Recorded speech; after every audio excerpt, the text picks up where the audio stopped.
here.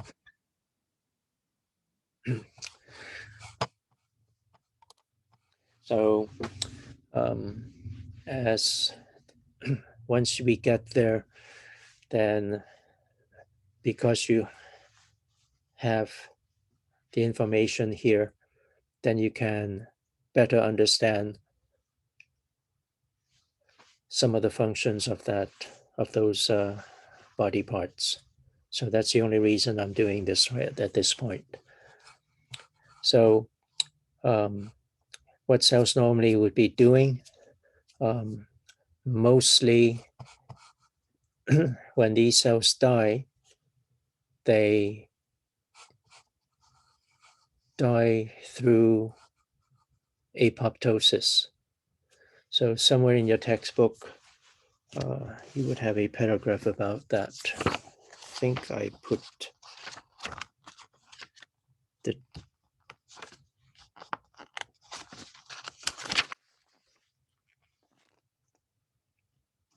that may not be the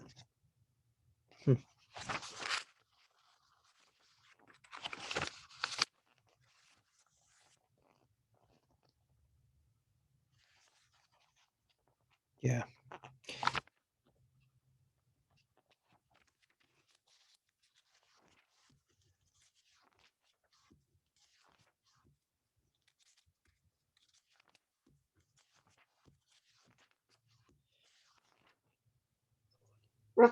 Professor Chinn, I just want to ask, have you taken attendance already or not yet?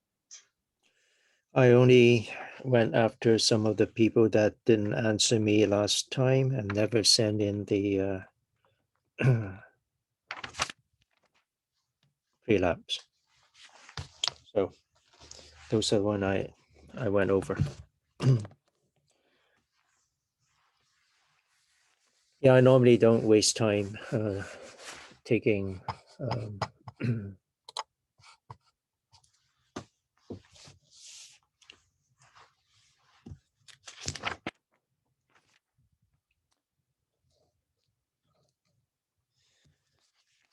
somewhere around page 40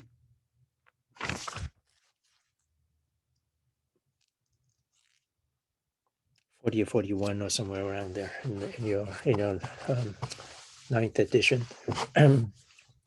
But anyway, most cells in the body usually die through apoptosis. And apoptosis has to do with, I mentioned this in the YouTube video. So that's the one that would allow a cell to start leaking fluid, and it's going to start drying up. So that's what happens. That's what this term means, caspases. Autolysis is rare, but since you have trillion cells, even when we say less than 1 or 2% or way down to 0.001%, there would still be hundreds of them that can die by autolysis. Usually this is done through a part of the body that is a little bit damaged. Okay.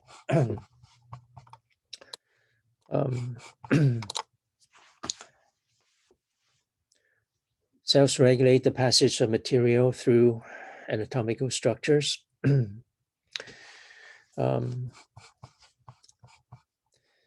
Kidney tubules constantly will be doing that. Okay, so that's to build up and concentrate the urine with the excess material as well as the waste material from the body. And while the fluid is continuing through the kidney tubules, then if your body need to recycle something, then some of those will be taken out of those tubes, and all the capillaries wrapping around them would internalize that back in to the body in the blood fluid, plasma. And endothelium is a term we use for simple squamous epithelium lining the lumen of all blood vessels in your body. So anytime you see this term endothelium, associate that with blood vessels.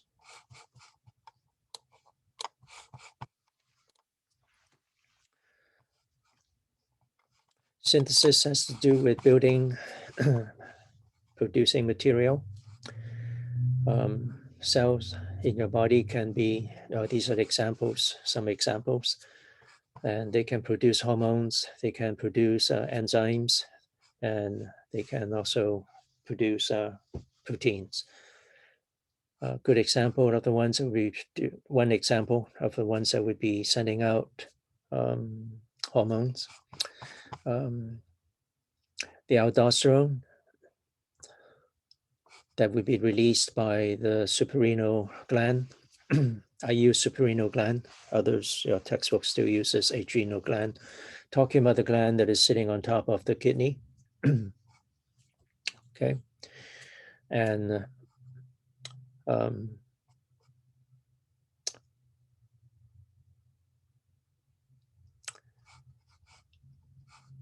suprarenal, when the body needs to recycle quite a bit of material in the kidney tubules. In other words, if your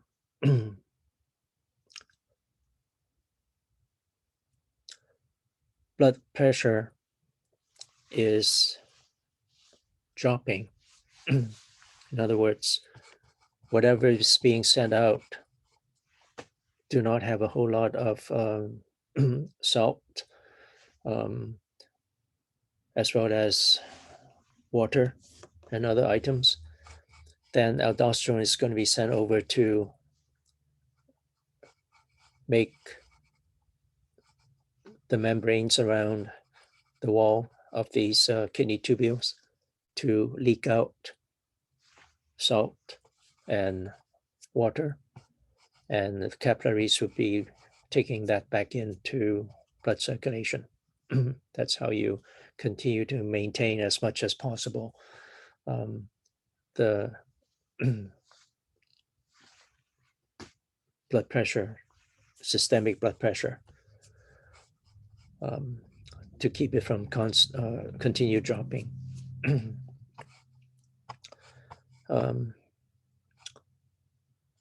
Digestive enzyme. And when we get into the digestive system, you start learning that some of those epithelial cells lining the lumen of many of the intestines would invaginate into the wall to form multicellular glands. And many of those multicellular glands, especially the ones in the small intestine, would be the ones that would be sending out digestive enzymes that can break down all three food groups into the molecular level. The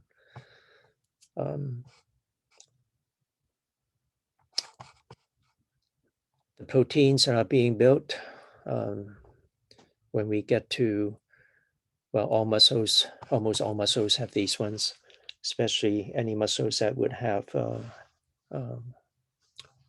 motion, can be moving a little bit, would have these types of proteins in them to forming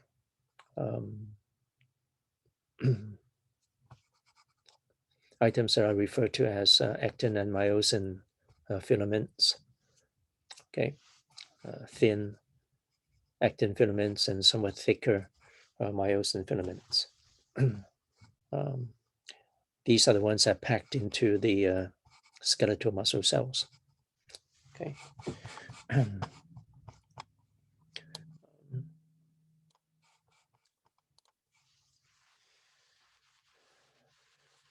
lysis or um,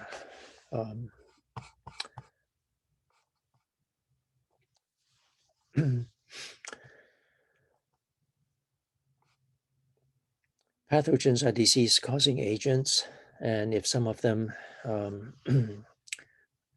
enter your body, and if they are recognized and marked, then macrophages will recognize them and then pull them in and send lysozyme on them. Okay, and break them up. And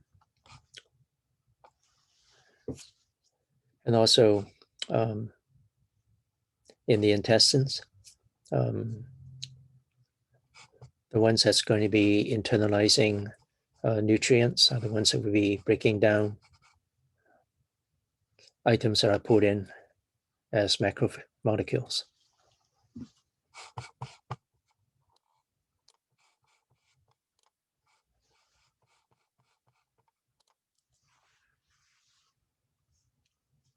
Storage of body resources.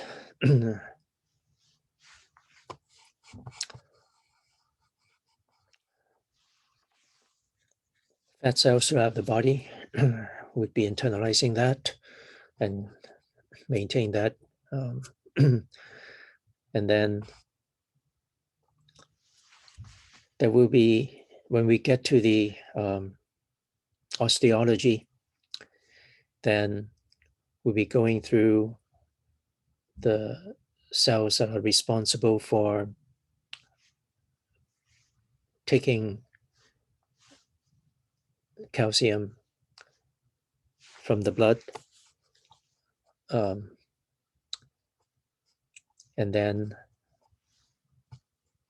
set them into the bony matrix. Keep in mind that in a living individual, your skeleton is not the same as the ones hanging in the lab. In your entire life, every bone in your body is constantly being remodeled. You have 2 cells that will be doing that, and we'll be going through those cells.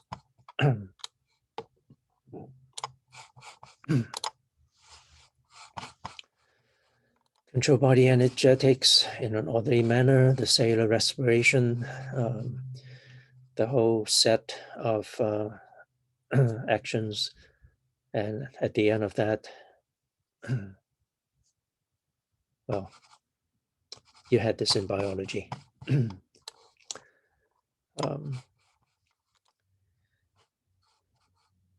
In the glossary in the back of the your text, then they have this definition for secretion.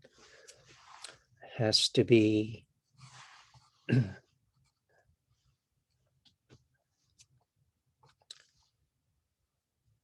material that is formed by the cell and it's sent out to its immediate exterior. So that's what we mean by secretion. Something that's being sent out of a cell. A good example of that would be those cells that are forming the enzymes.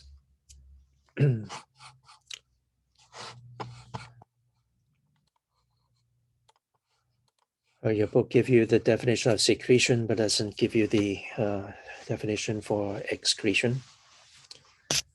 So excretion has to do with the passage of waste or excess material, and that material needs to be sent through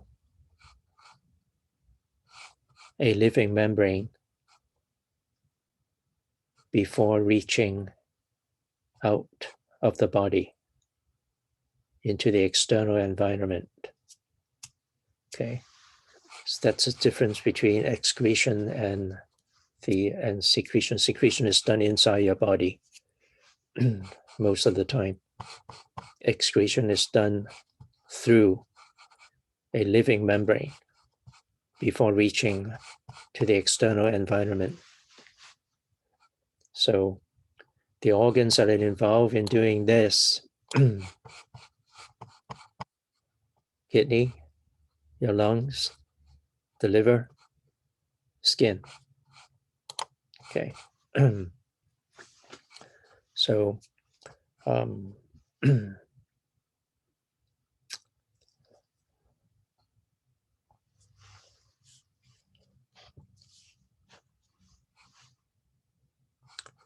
by now you know some blood vessels would be going into the kidneys, and those are the ones that's going to be very often referred to as the glomerular capillaries or glomerulus.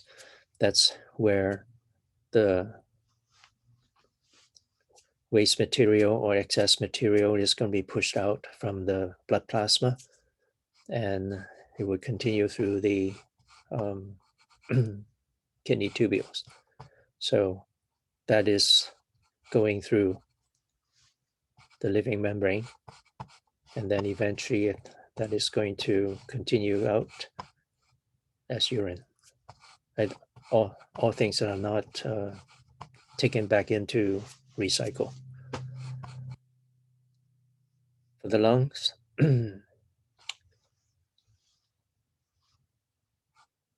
within the lungs, those small units where gas exchange would be taking place would be alveoli. And the walls of the alveoli very often would be referred to as a respiratory membrane. Respiratory membrane has to do with simple squamous epithelium that would be forming the wall of the alveolus, as well as attached to the same basement membrane with those simple squamous cells, the endothelium of the capillaries right next to it. And that's would be that living piece of membrane when oxygen can be internalized and carbon dioxide will be sent through. And then you exhale that into the external environment. Liver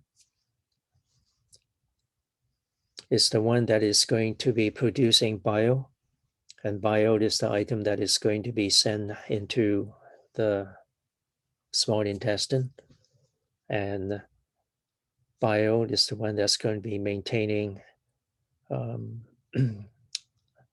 lipids, keeping the lipids from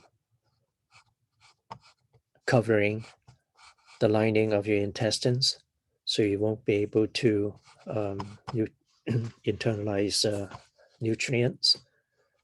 So a good portion of that will eventually continue out together with the fecal material to the external environment. Skin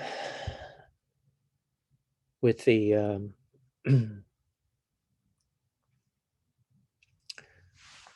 sweat glands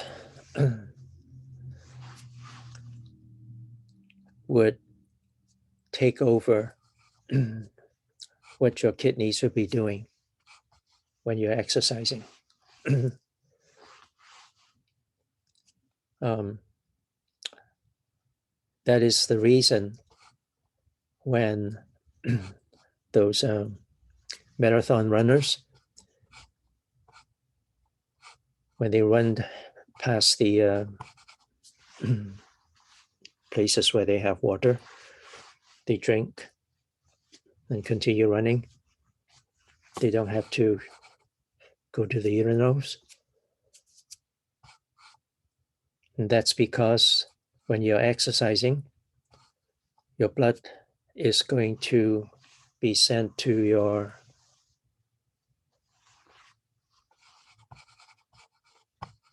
skeletal muscles. And most blood would be kept away from your body core. So hardly any blood is going to be going through the kidneys. So now urea in your body is going to come out through the skin. Okay.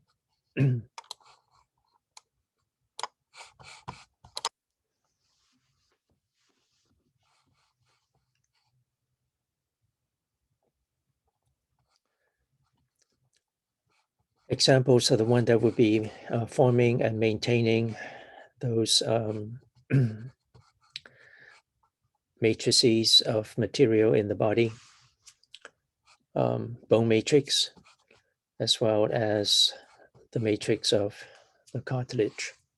And we're going over the cells that will be doing those. When we get to the reproductive system, we'll be going over the gametes, the ones that would be producing gametes in the male, spermogonium, in the female, oogonium.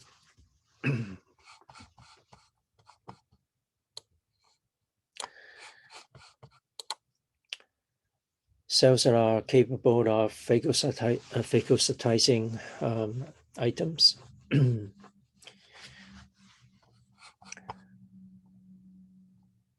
While they are still circulating in the blood, they would be the, some of them would be the monocytes, the large cells. And once they exit the blood vessels, they become macrophages. Neutrophil mostly is the one that is that would be staying in the blood vessels that can also do phagocytosis there.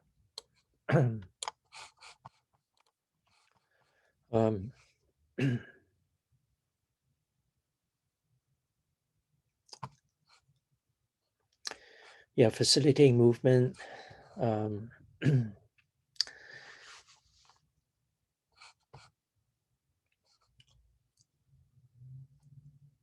Skeletal muscles and essentially all muscle cells in the body are capable of doing movements. And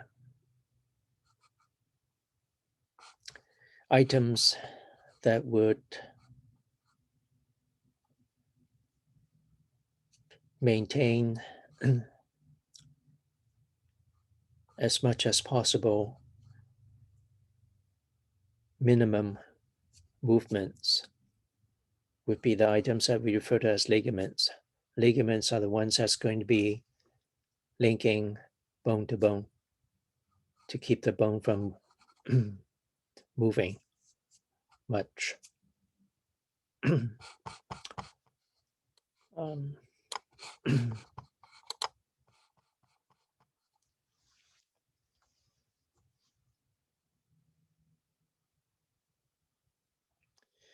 The one that's going to be transmitting action potentials.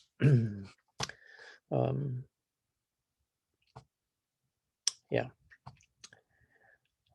Neurons and cardiac muscle cells are the ones that can do that in your body. When we get to the nervous system, we'll go over how the neurons will be sending through the impulses. And then when we get to the circulatory system, we'll go over those parts of the muscles in the heart that would be sending impulses. There is no nerves going into the heart. most of them would just be near the surface of the heart. And that's why your heart muscles are the ones that need to work the heart on their own. And that is what makes heart transplant possible.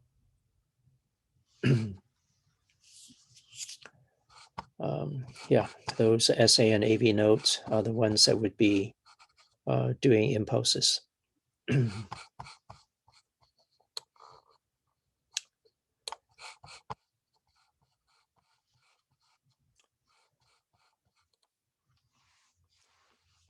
All right, structural self-repair and maintenance. And there are cells that don't die on you until you stop breathing. Okay. Neurons are the ones. Right.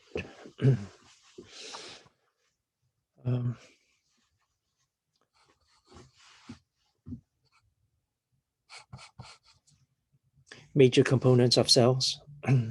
So these are the elements. And then some of the major compounds. Water, electrolytes, then the organic macromolecules in you. Carbohydrates, lipids, proteins, nucleic acids. So these are your major food groups. So you are what you eat. Okay. Once they are all broken down in the small intestines and taken in to the body, they will be traveling in the blood plasma and take to other cells throughout your body.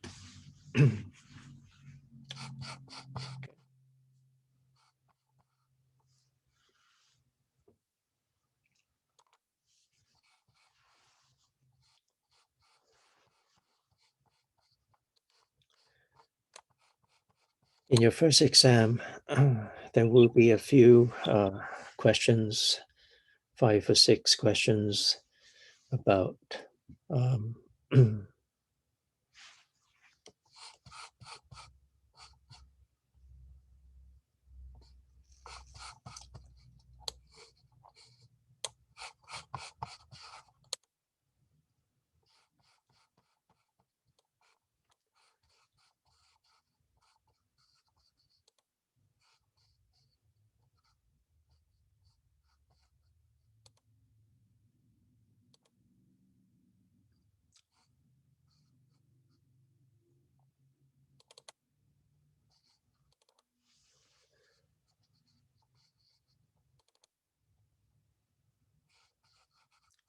cell transport.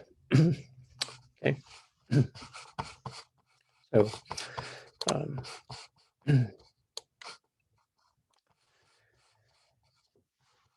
and somewhat get to know the blood plasma. Sorry, get to know the plasma membrane. And these are the ones that are responsible for doing some of this cell transports. So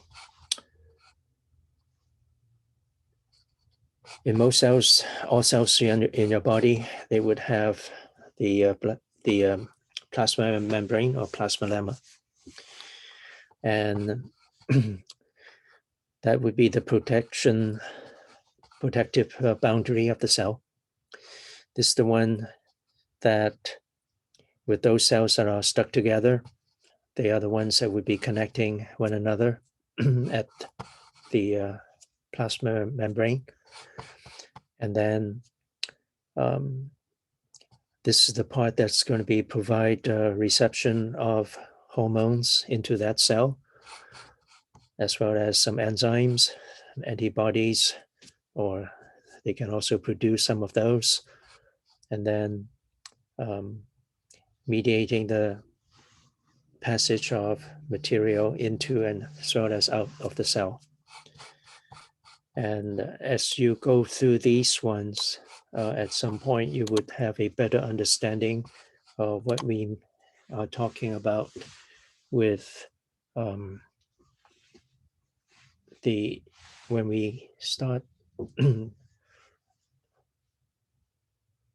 going through how the cells lining your small intestines would be internalizing the nutrients. So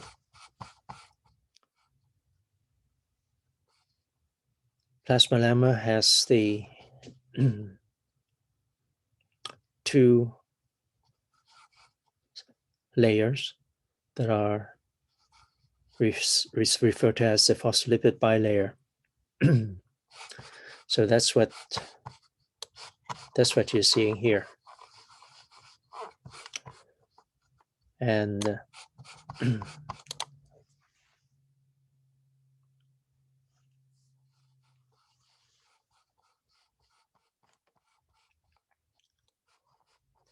you have two sets of these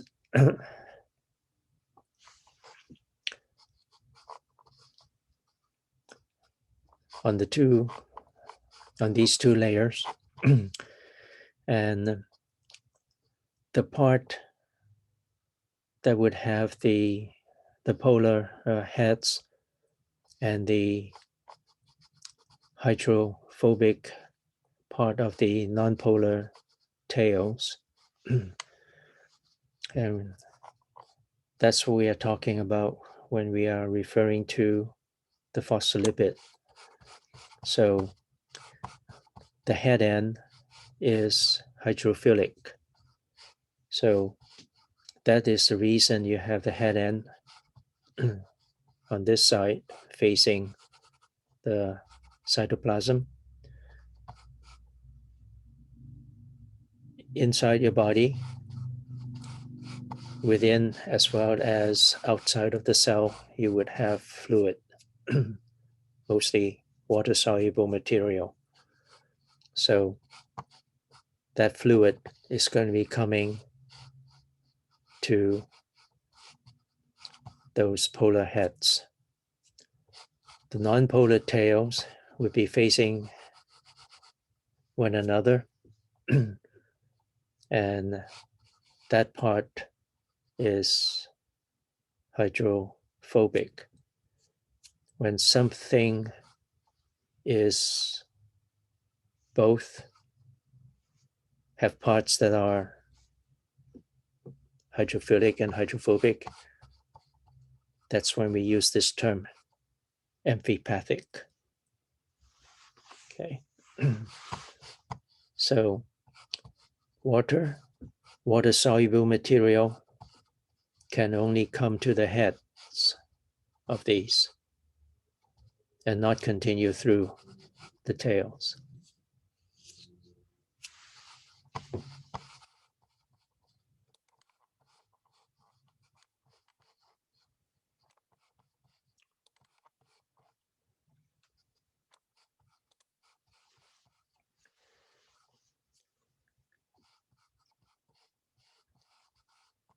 Attached to those two layers, you have peripheral proteins. The peripheral proteins are just stuck either on the outside or the inside of a cell, cytoplasmic side of the cell are these ones. And on the cytoplasmic side, usually they are the ones that would be treated as anchors of all the filaments that form the cytoskeleton. And then the ones on the external side are usually the ones that's going to be matching with the peripheral proteins with the neighboring cells That's usually when they would be attached.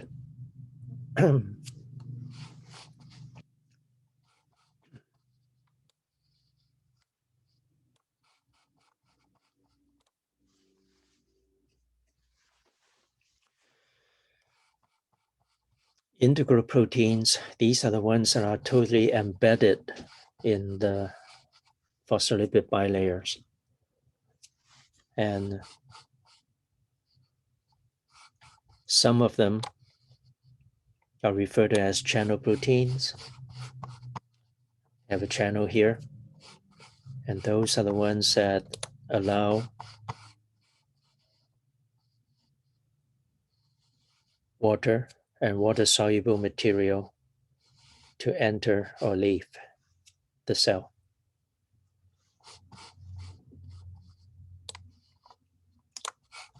And then this phospholipid bilayer would be also forming items that we refer to as microvilli in the absorptive cells in your intestines,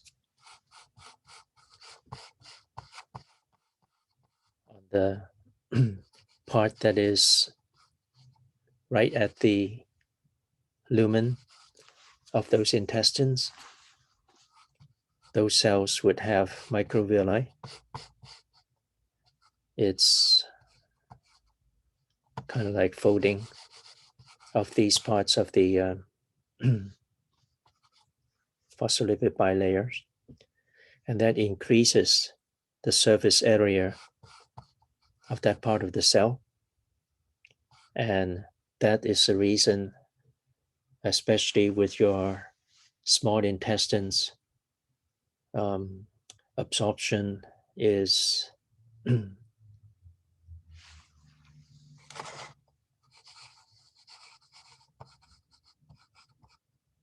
very excellent. 90% of nutrients will be taken in by the small intestines. Okay. Everything needs to be taken in at the molecular form. And then there will be cells in the body, also around areas where you have tubes or cavity. Those are the ciliated cells. And they will be much longer than the items referred to as the microvilli. And these are the ones that would be moving things around, pushing things away from that cell or force it to travel to somewhere else.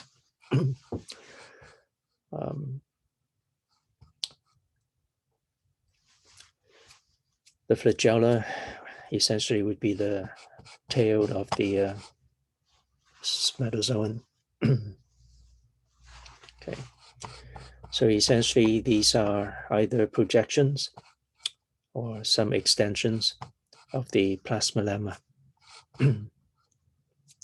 So these are all at the phospholipid bilayer. So make sure you understand these are not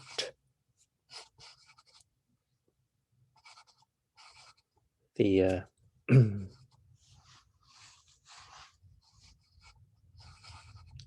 items that's inside the cytoplasm.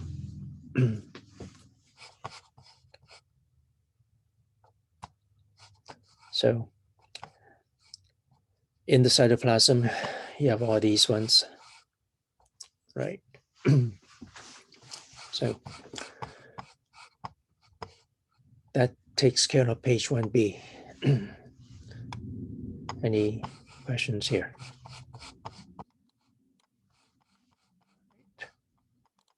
Yeah, there is a YouTube about this, so you can also watch that.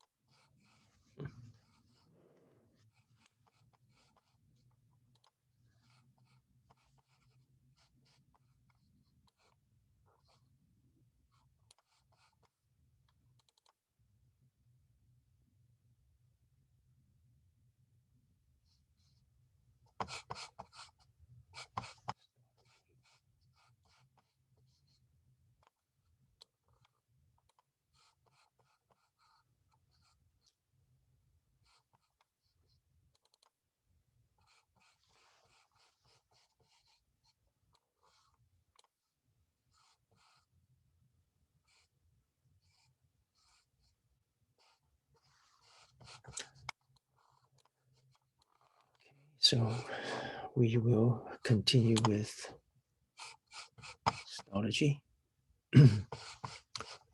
um,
so I'll just quickly go over um, cell transport.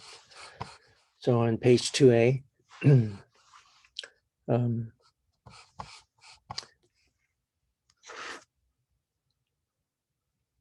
yeah, there will be a few questions in the first lecture exam about cell transport. So get to know the ones that would be doing passive transport and the ones that will be doing active transport. So the sets that I listed here are the ones that will be doing passive transport, meaning a cell doesn't put out very much energy as well as any action to allow material to enter. Okay, so passive transport, the first one would be diffusion, and that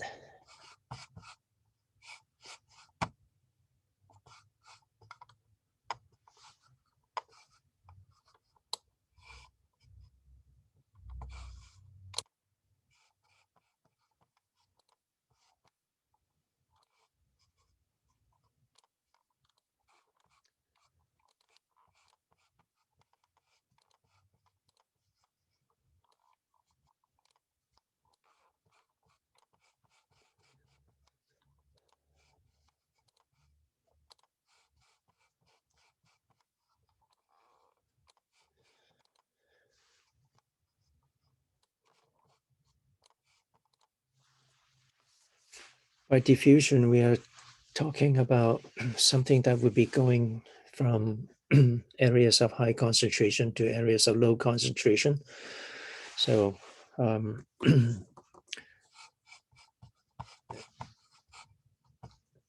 usually pressure is built up when you have areas where you have high concentration of molecules. And that is the pressure that's going to be pushing those molecules to areas of low concentration. And so what is being shown here, okay,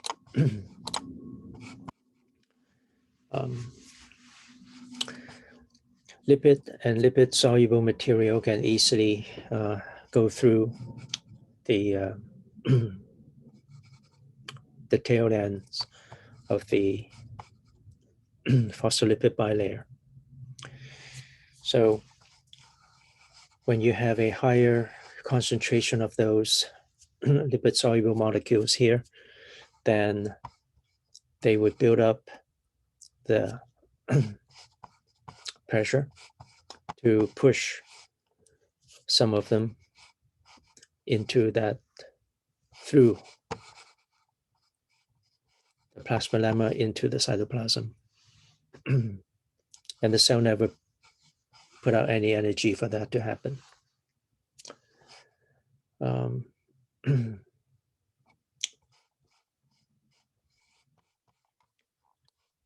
Facilitated division has to do with taking in some more specific molecules.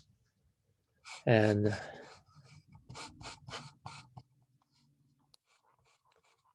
over here, so again, you have a high concentration of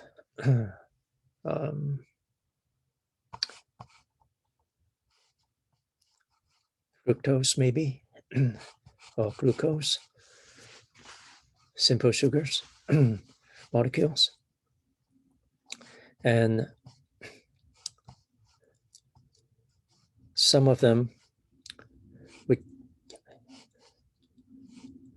get pushed and be attached to the entrance of the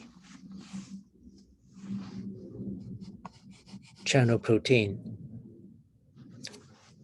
Once there,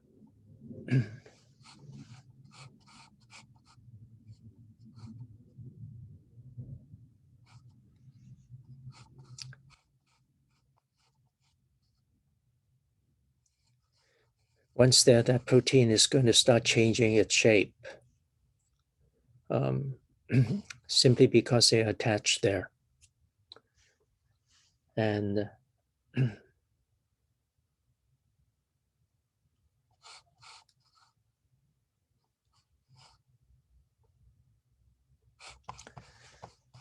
because their shape matches the entrance, and once they are there, it somehow block fluid, the water going in.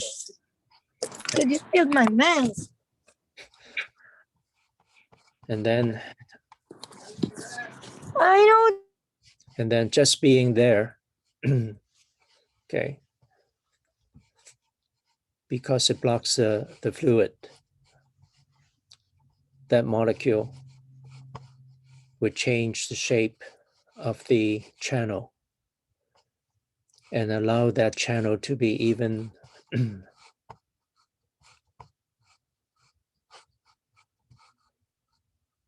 more specifically hydrophilic,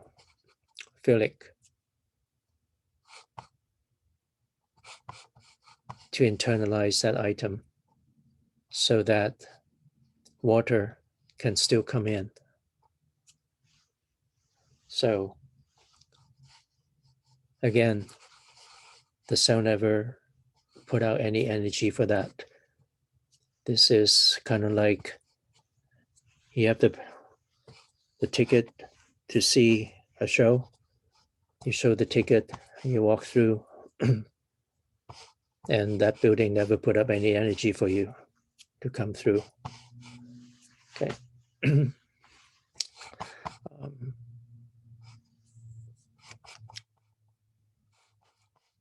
Osmosis. I don't know why your textbook put it this way. Okay.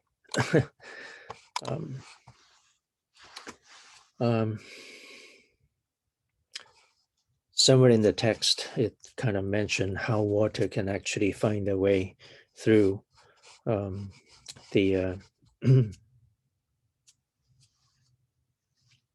hydrophobic ends of the tails. Still, usually, water molecules and water-soluble material normally do not come through here. And that's the reason I use another picture to explain this.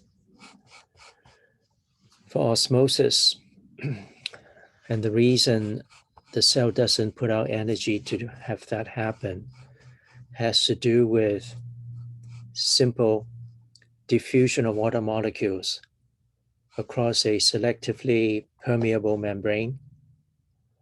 And those water molecules will be going against the solute concentration gradient.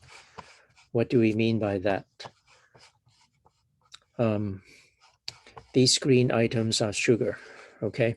And you have a lot more of those sugar that is in the water being solutes in the water on this side. So you have a higher concentration of sugar on this side. And that simply means that on this side, water molecules are much fewer than the other side. So now you have a higher concentration of water molecules. So the water molecules are the ones that's going across this membrane against the solute concentration of sugar. And once this happens, the sugar concentration on both sides will be equal. That's what we mean by osmosis. Okay.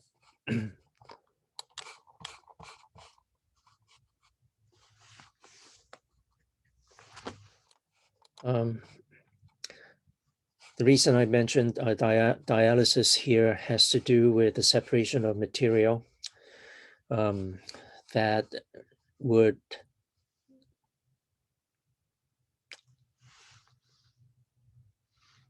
be the ones that would be going through the membrane and fill up that membrane and keep and once it's filled, then other types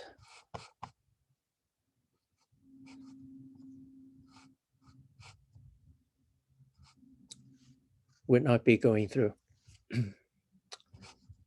Once the concentration of the ones that had gone through earlier is much higher on that side. Okay. So it has to do with how well they can diffuse, how quickly they can diffuse. So the ones that diffuse quickest are the ones that would have gone through that membrane. And once that other side is filled with them, then the ones that are diffusing later cannot go through anymore. So that's how dialysis works. The reason I put it there is because some people have these things internalized in their body. Filtration has to do with the passage of solution or suspension through the membrane with the purpose of holding back the larger particles. So a good example of this would be those glomerulus capillaries at the kidney. And those capillaries have little openings on them, items that are ready to push through those would leave. We're talking about items that would be in the blood plasma. And those openings in the simple squamous cells lining those blood vessels would allow most of the molecules that's smaller than blood cells, as well as other larger molecules to go through. And also there is a little bit of the diameter of the continuation of those blood vessels that is going to cause buildup of pressure, forcing out the material. So items that would be going out, the water, some sugar, and waste material, all in molecules that can go through those openings. So that's why you don't have blood in your urine. Okay. So these are the ones that you should know something about, as that would be handling passive transport.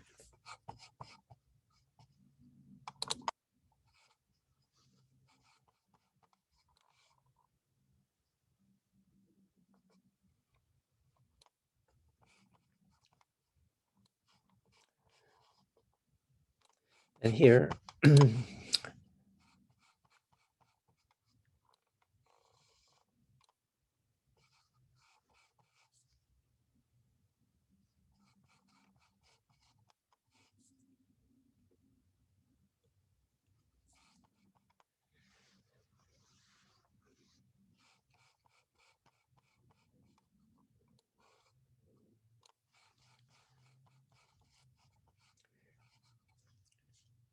we're dealing with a set that would be sending material through, and the cell needs to give energy or action for these to happen. And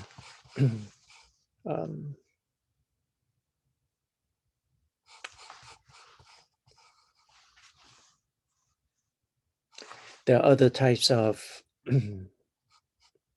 active transport, but these these four items I have here, all of them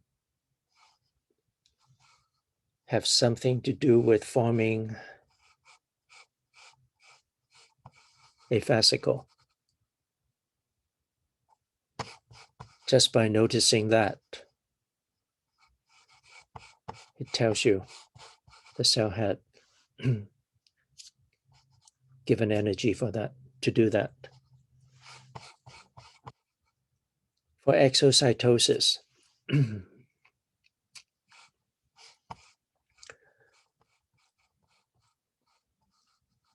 this is the one that, well, a good example would be something that is produced by the cell, and it has gone through the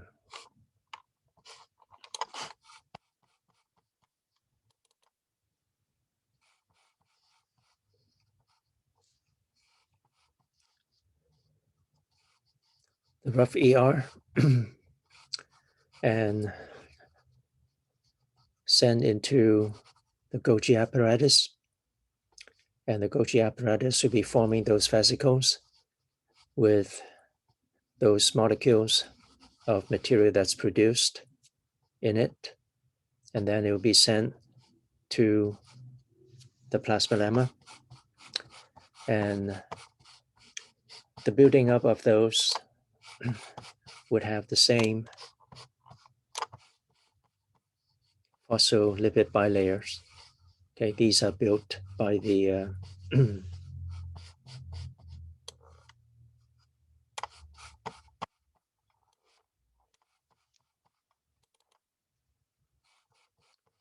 Golgi. Okay, so yeah, so this is those shapes would be where these vesicles are being built.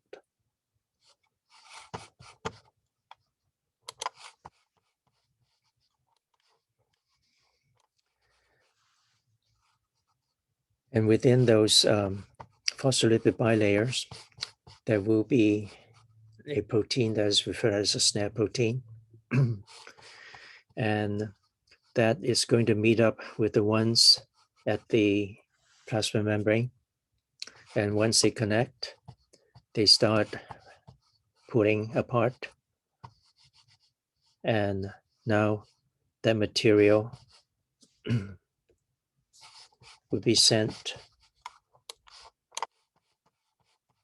outside of the cell. So in other words, this is how a cell would be secreting these types of production.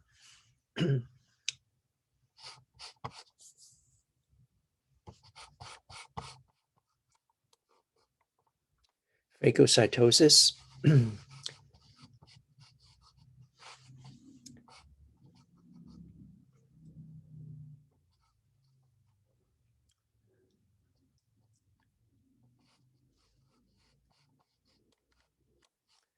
the cell membrane of the macrophages, for example,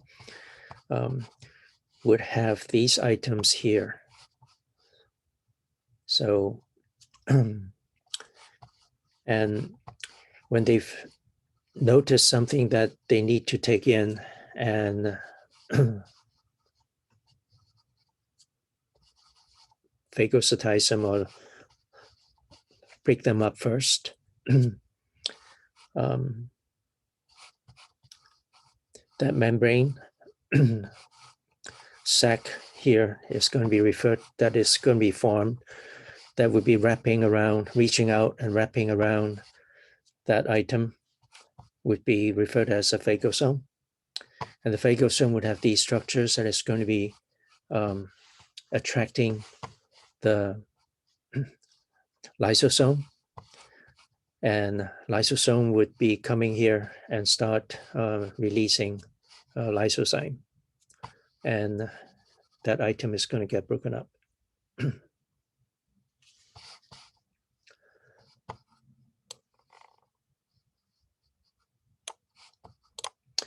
Pinocytosis, the term means cell drinking. So this is exactly what happens in those microvilli of the absorptive cells in the small intestines. Some parts of those microvilli, the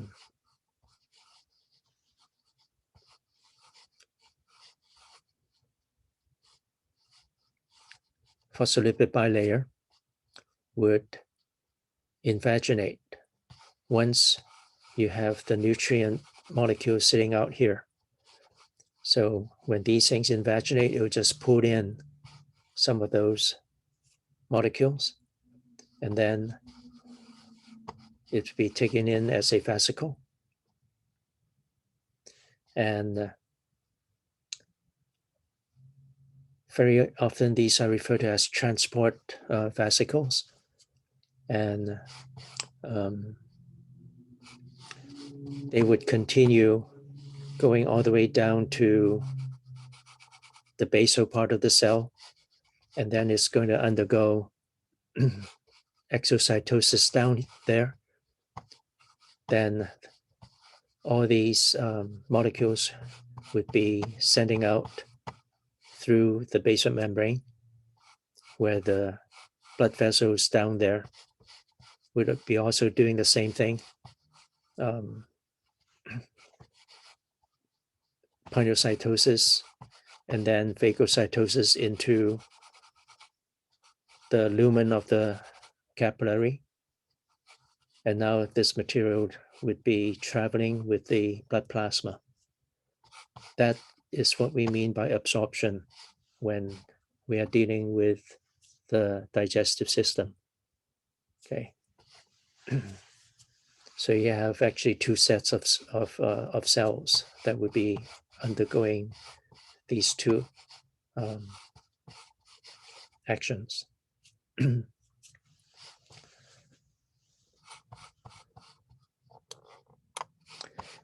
receptor-mediated endocytosis, talking about something here that would be taking in very specific items for that cell, or something that the cell definitely needs to use. So it has to do with having these proteins here that would have the receptor site that would definitely fit a particular molecule. And once that molecule is attached here, then that part is going to invaginate and form that vesicle. And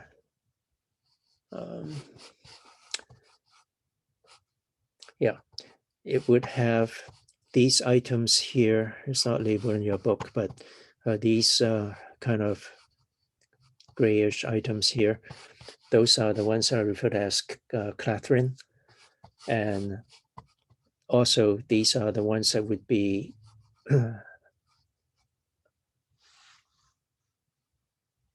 attracting lysosome to come here to break down the, if these are larger molecules, then they can be broken down some more. So that's how all these would be working. So any questions on passive and active transport?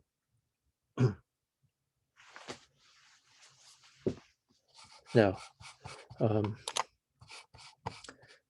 In your textbook, you would have this table, and if you don't remember the items that you've gone through in biology courses, you can go through here, and they'll tell you what the organelles will be doing. Okay, actions on the organelles. The major organelles I need you to note: mitochondria, because that's the one that has the mitochondrial DNA that allows them to replicate inside the cell. And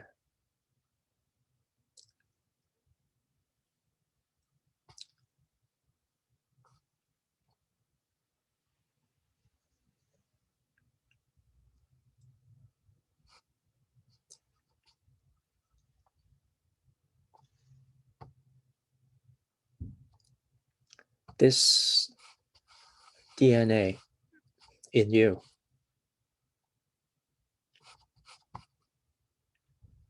come only from one parent. Which parent? Mom. Why not the father? Can't make a baby. I can't remember. Well, for the male,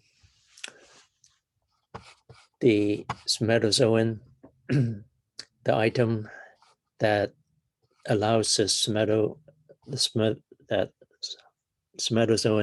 to the sperm to move would be mostly at the tail. Mitochondria for the male is in the tail of the spermatozoan. And when the head of the spermatozoan managed to break through into the secondary oocyte, what happens to the tail?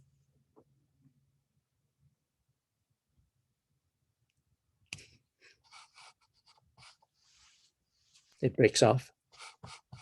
That's the reason.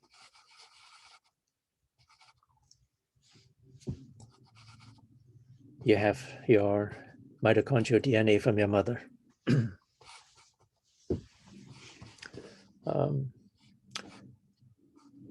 Other things, the Golgi apparatus is the one that formed those secretory vesicles.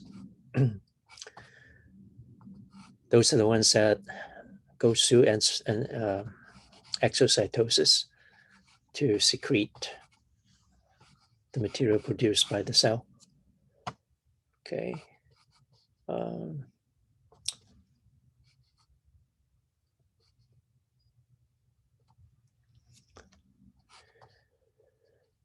Paroxysms do what?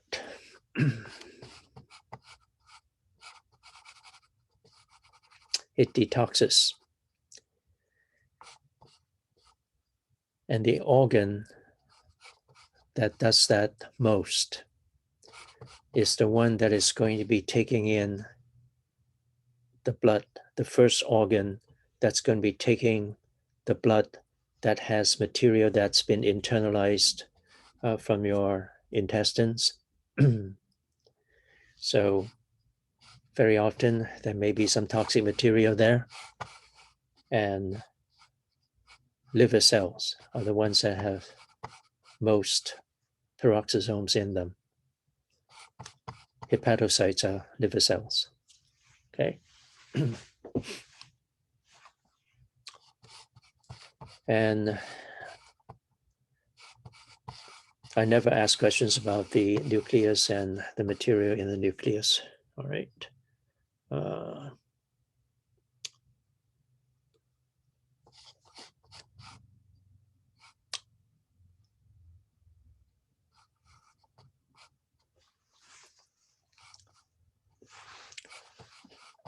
Get to know these three items here a little bit better. In the cytoplasm, you have material here that would be a lot more permanent, two of them, than this last one. Cytosol is essentially the matrix of the cytoplasm, fluids and everything else that's there. And then you have the organelles in there.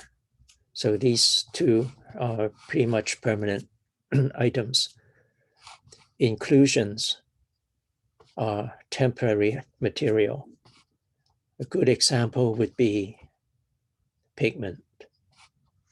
Okay. And sometimes when you eat something that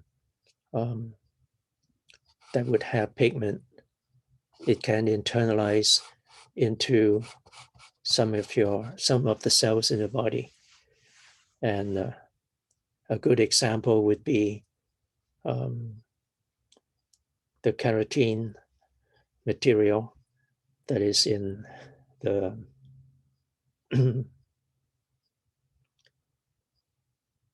carrot or tomato. So if you drink carrot juice and tomato juice, let's say 3 or 4 cups a day, your skin would start turning orange. And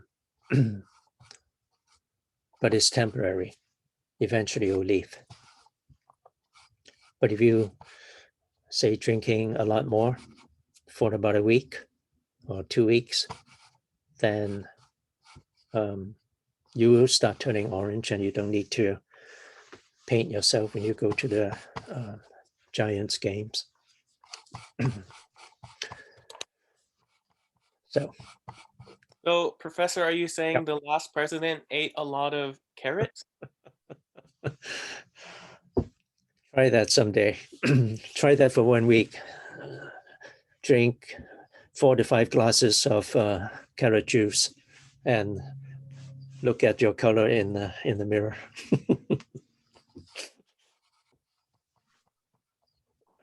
People, like, talking about the chlorophyll, and they'd add like the water to it. So is that like another example? Like adding like chlorophyll to your water, it's going to start making things green. Well, Is that another example? if it enters cells, yeah. Yeah, if it enters the cells, then yeah, you will become that color.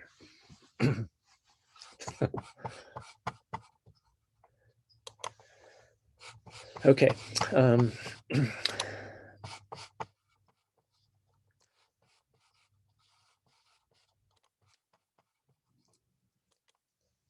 So in about 10 minutes, I'll start in on the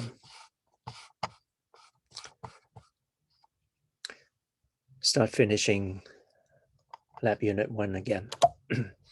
So sometime to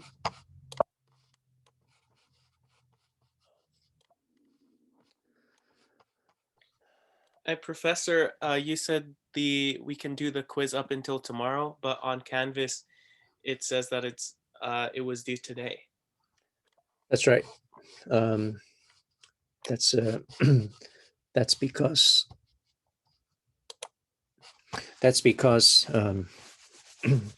some people have some difficulty getting into the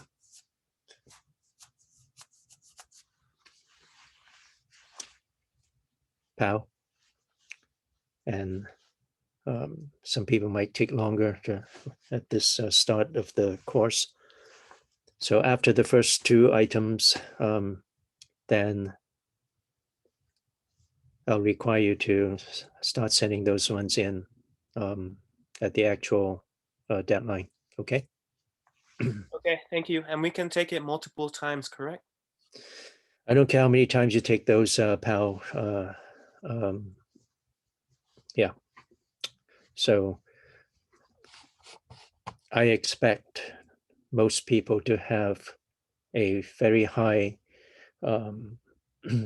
average on the lab side of the course.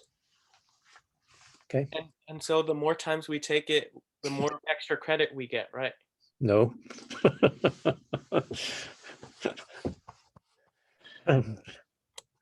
You have a high,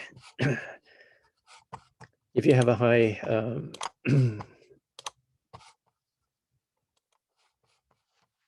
score, that tells me you've done it well. That's all.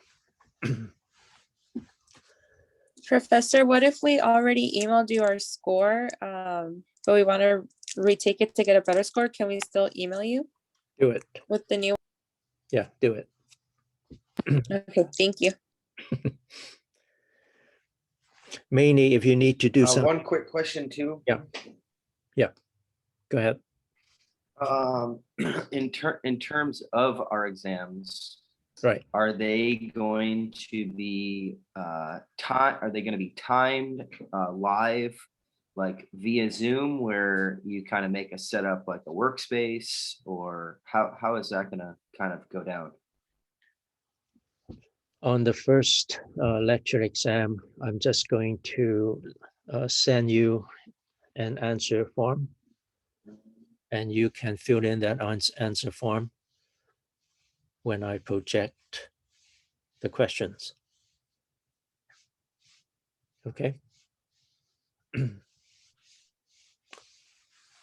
That's how I'm doing with the first exam. And then possibly with the second exam, I'll just upload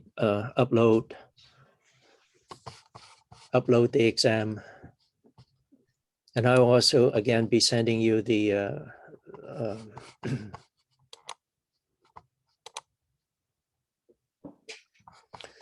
I'll also be sending you the answer form for you to fill in the answers. Yeah, those things are going to show up in module 3 where it says lecture exams. And so probably with the second one, you can actually almost download the exam from module 3 to handle it. So, but I'll be explaining that a couple of days before the exam, as well as sending you a message of what you need to do with the answer sheet. Okay. Yeah, this take me much longer to handle grading because I cannot send my exam into Canvas. Gone through some of those IT experts, and they told me it's not easy to deal with that. And at some point, I'll be sending you more explanations of what I'm doing with those exams. So, yeah, in the in past semesters, so easy for me to just take all the scantrons to run through, and then I have all the scores back within an hour to my class. But now I can't do it that way.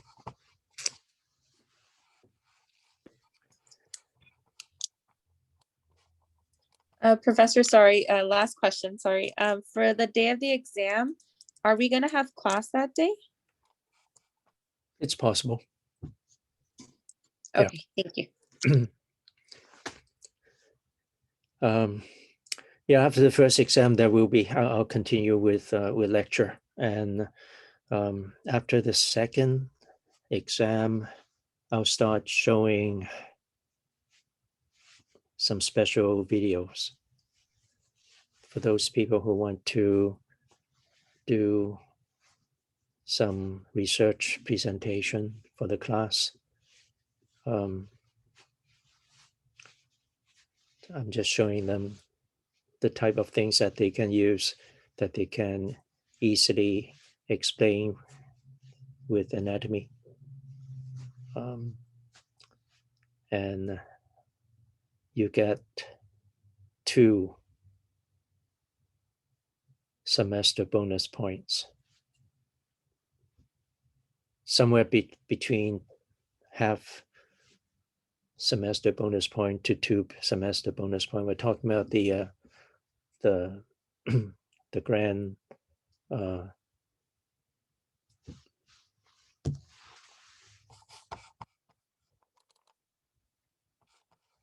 grand average. If you do it well, you get 2 points here. And usually some people who figure that they might be somewhere near the boundary between 2 grades, those 2 points can push them into the grade that they prefer. So, and then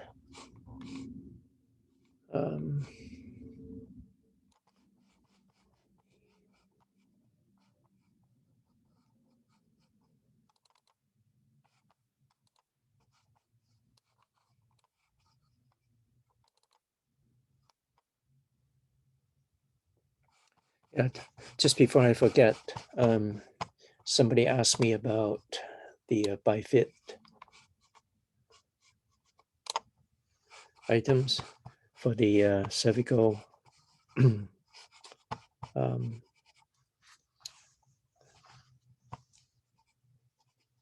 spinous process for the cervical vertebrae. C2 to C6 would have these. Okay.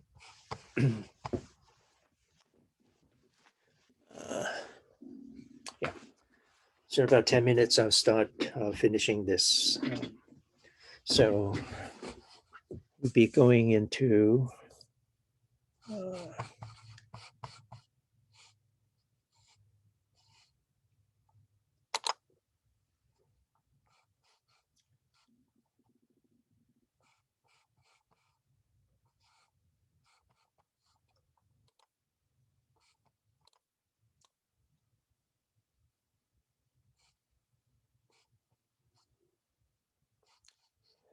we start with the sternum first.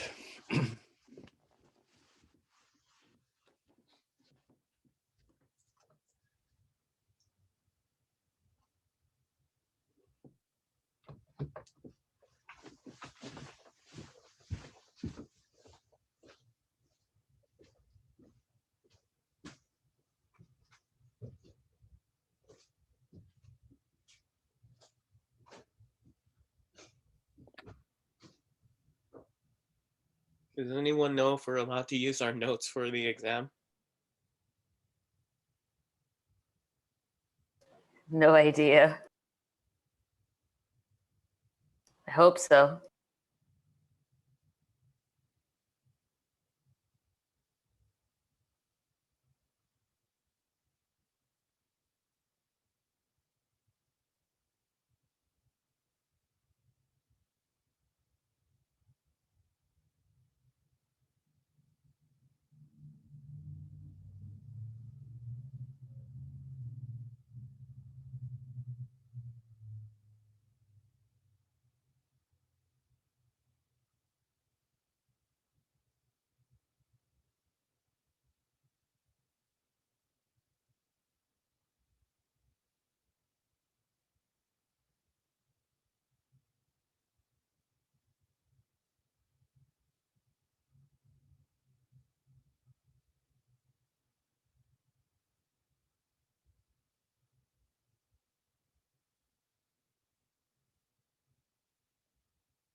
Most of the terms mentioned here are listed on page 33A in the lab guide.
All right.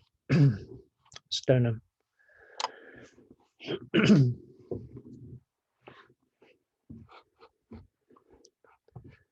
So on page 33A, you have these terms. And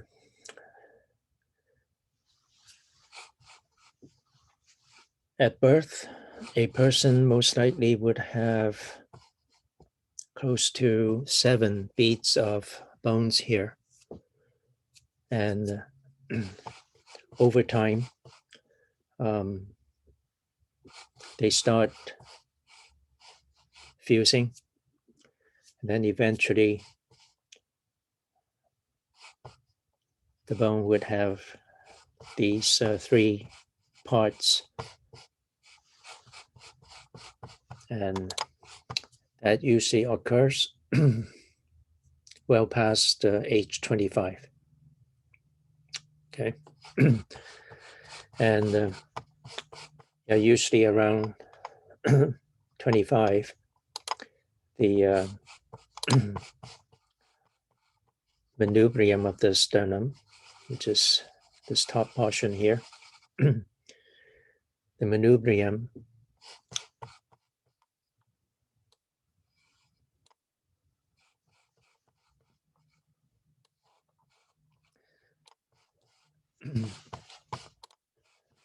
would fuse with the body.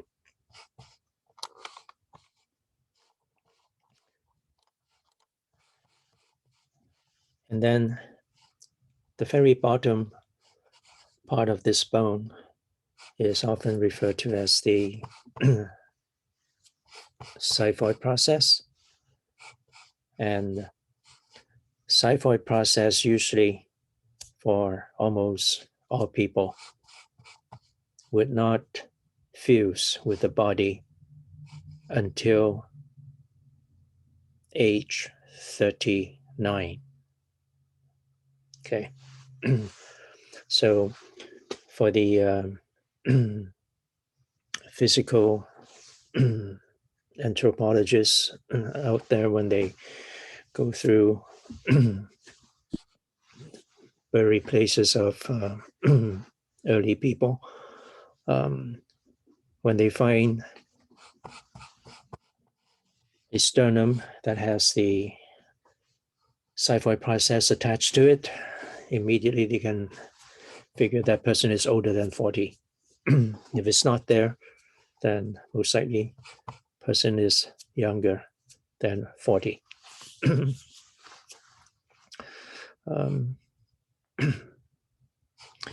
And the reason we have these terms here, manubrium, body, xiphoid process, is because this thing has a shape of kind of like a sword. So the Greek word for sword is xiphoid.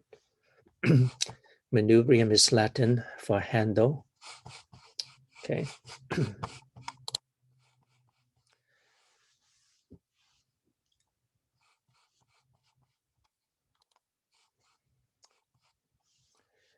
So sternum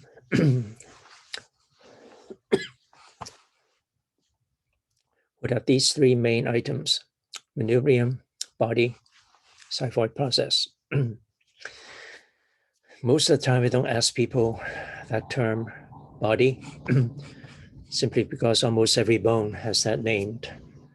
And if you are going to to identify that item, you need to actually give me the name of the bone as well. So instead of just referring that as the body, you need to refer to that as body of sternum. Sternal angle is not something I can readily test people, because there's so much variations in people, and very often hardly an angle is actually shown at the border between the sternum and the manubrium. But get to know one thing, where you have the item that is referred to as a sternal angle, that is where you have the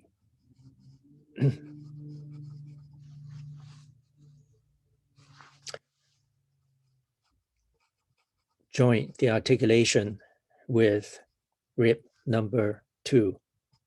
Rib number 2 is going to be attached right there. Okay, so let's see. Yeah, his sternum, body, and yeah, there's no, yeah, you see, this is a young person and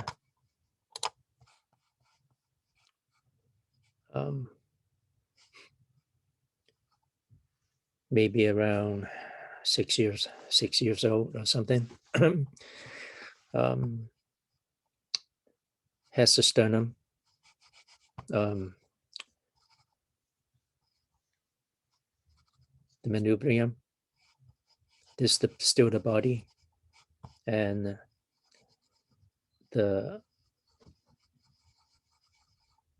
bone part of the xiphoid process hasn't started yet.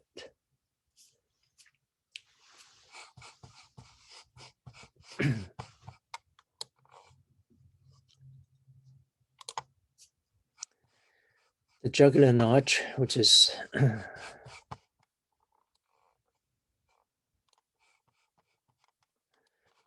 jugular notch is this item here, and often referred to as a suprasternal notch. So suprasternal notch, okay. And for suprasternal notch, that's the item that you can readily palpate. Okay. And then you have lateral to your jugular notch or suprasternal notch, you have items that is still in many books referred to as the clavicular notch, and the more common term now is the articular facet for clavicle. So this item I've very often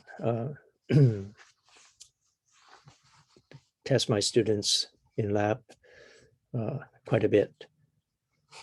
And it has to do with that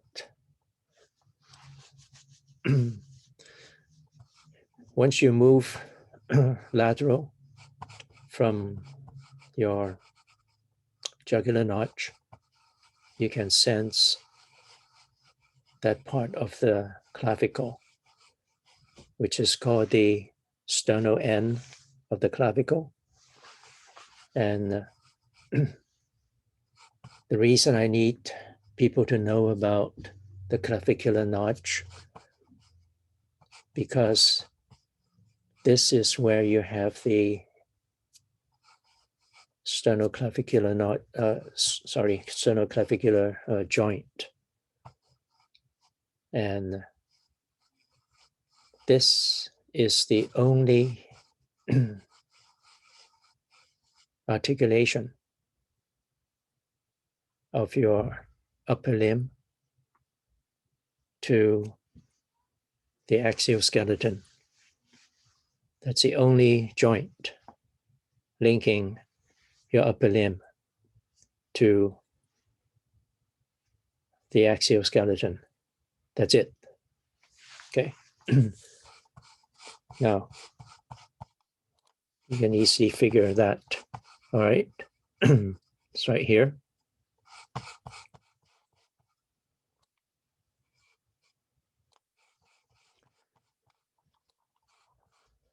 Right there. Now, when something is formed like that, there isn't a whole lot of things wrapping around it, okay, other than soft tissues. There's no other bony material that is sitting up around it, okay? So that is not a very stable joint. So if you need to force open a door, don't slam with your shoulder, because that's going to push this off. Once this is dislocated, it's going to start hanging somewhere here, and your limb is going to be in front of you, and you won't be able to do very much. Okay, so that's also the reason the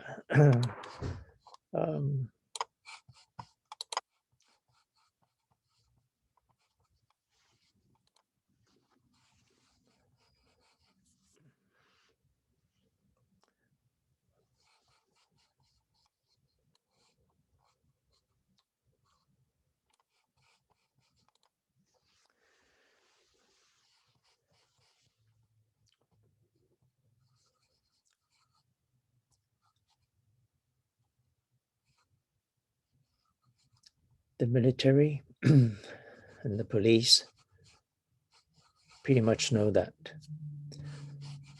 So all they have to do is just slam something here, break the clavicle, and that person will not be able to use that limb. Okay. There are no other joints linking to the exoskeleton. Okay. Right.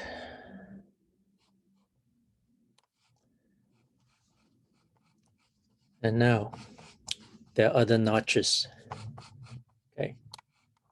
We have a whole series of these notches. We'll be going over that shortly. And I think about 16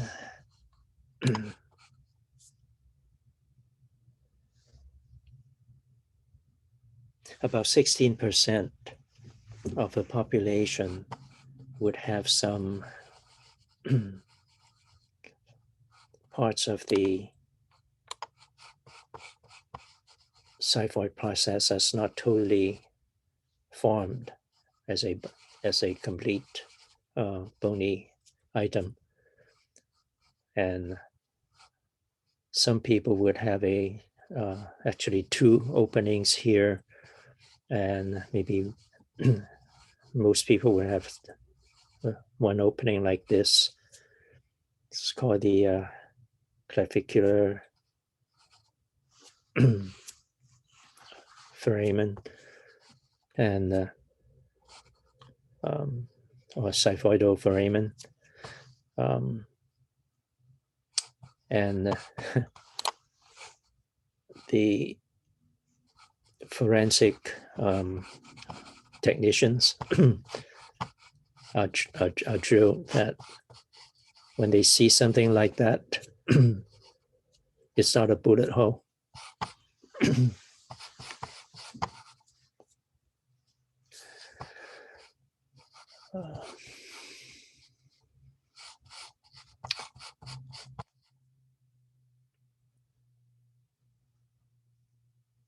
All right, now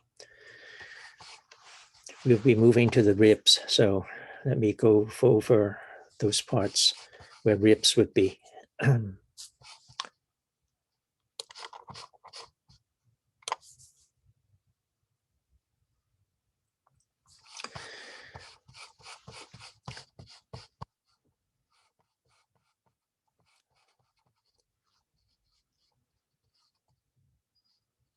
With the 12 ribs,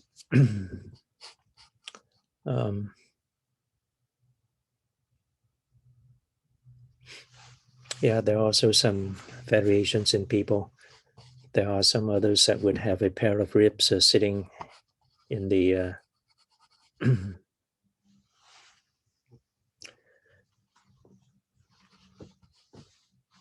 C7.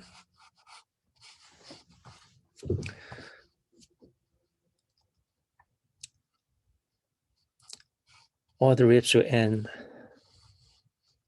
the bony part of the ribs would be ending here. And then you have a whole series of structures. The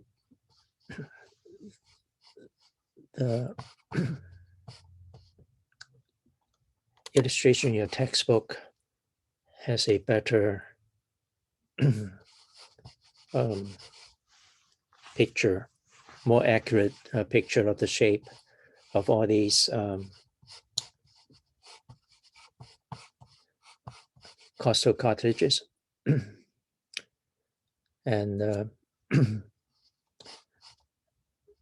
type of cartilage here would be the hyaline cartilage.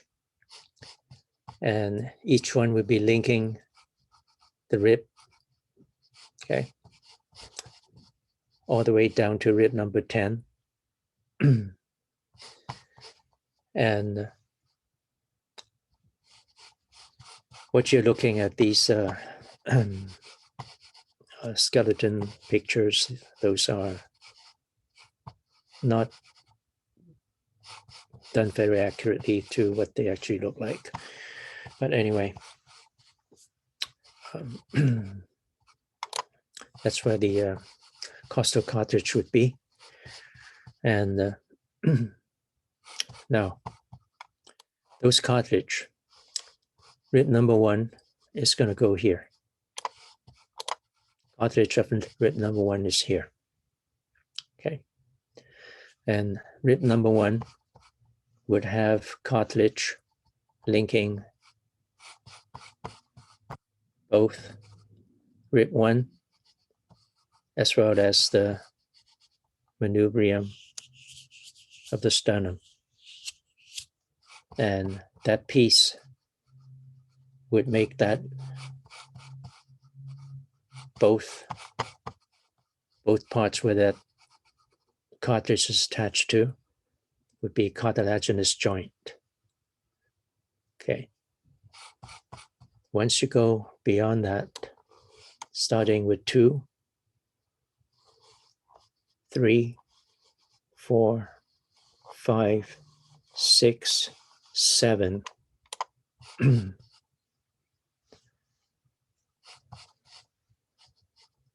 The reason the first 7 ribs are referred as true ribs is because each one has its own costal cartilage linking with the sternum.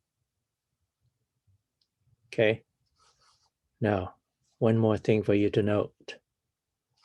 I just mentioned that for the first rib, it's that piece of cartilage linking both ends of the bones. From 2 through 7,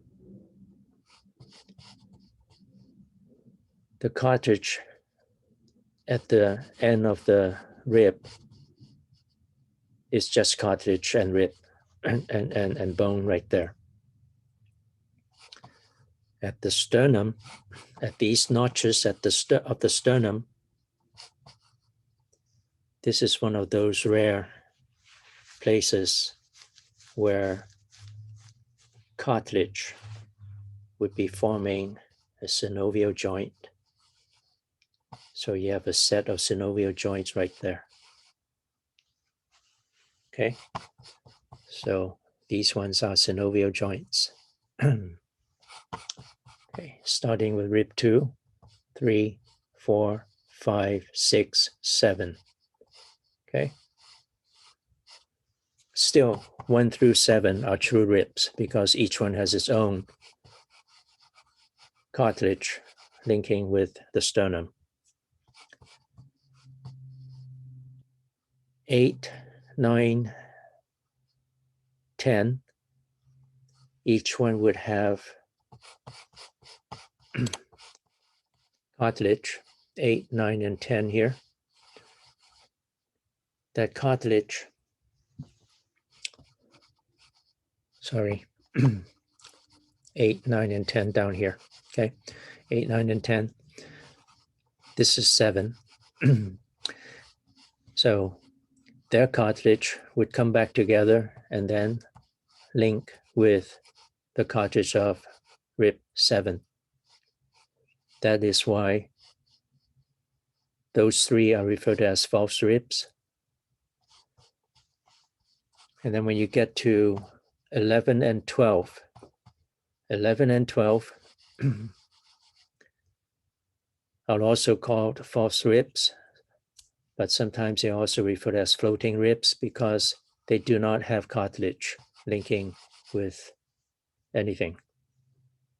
Not totally floating, they're attached to the soft tissues of the thorax, okay, thoracic cavity.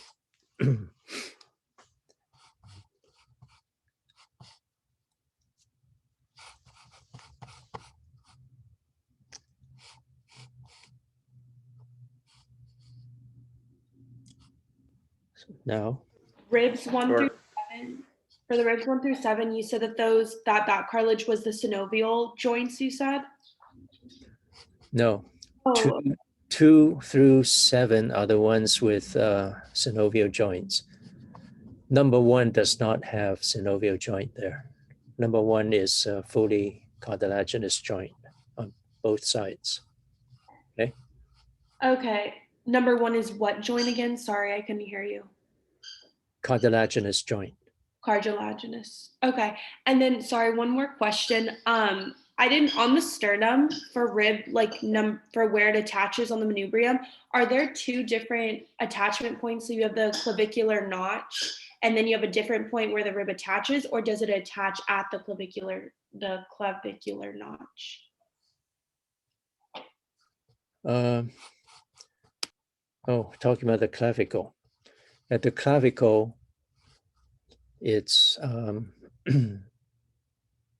it's a synovial joint. Okay, so the clavicle attaches at the clavicular notch, and then there's a different attachment point for the rib. Yeah. And there will be a ligament that comes from the first rib to the underside of the clavicle. When we eventually look at the clavicle, you will understand why there's a rough item there. Okay. Professor, can you send us a cadaver so we can work on it ourselves?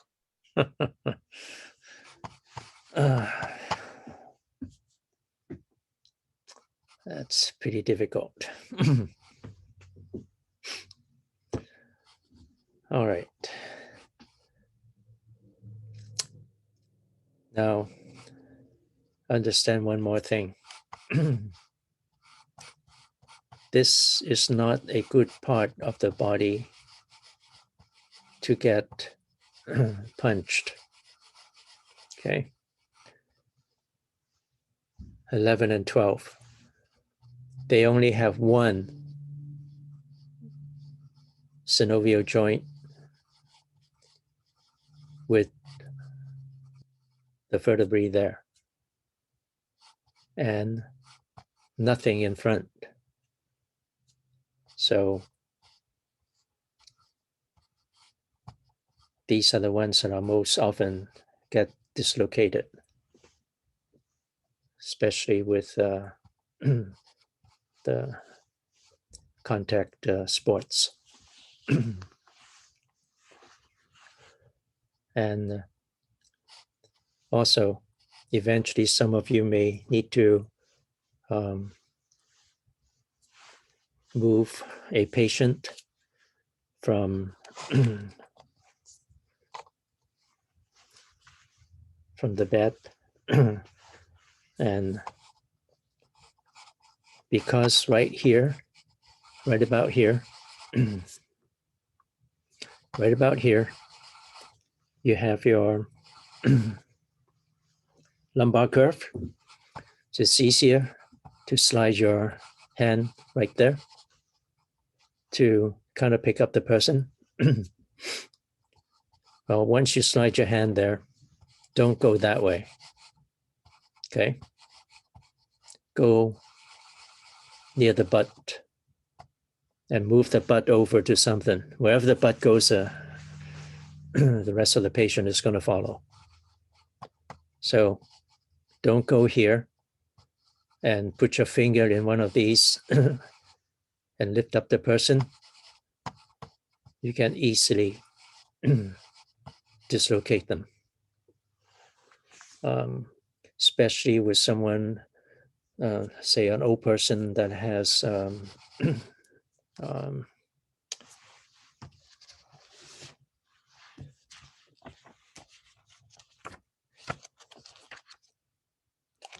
okay, what is that term? For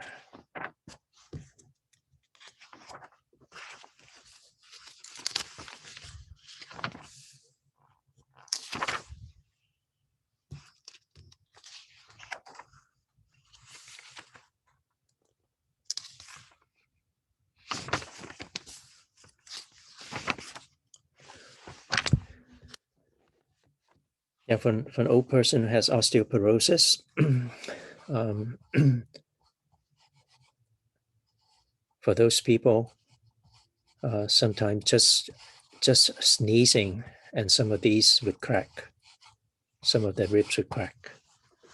Okay. All right. Moving to ribs.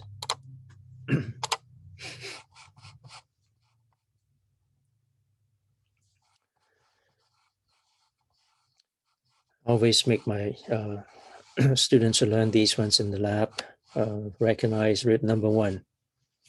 It's a relatively short and flat rib. And it only has 2. 1, 2. Well, they also have 3.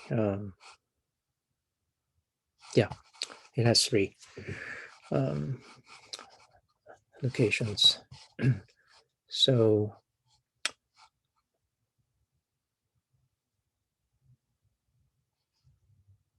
no, it just have, sorry, it just have 2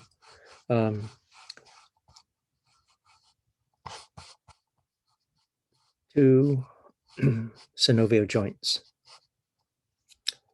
at thoracic 1. And this is how I make students recognize thoracic 1.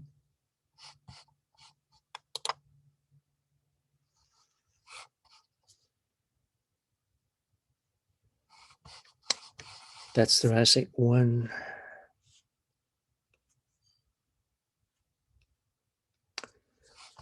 This is C7, thoracic 1 is below that.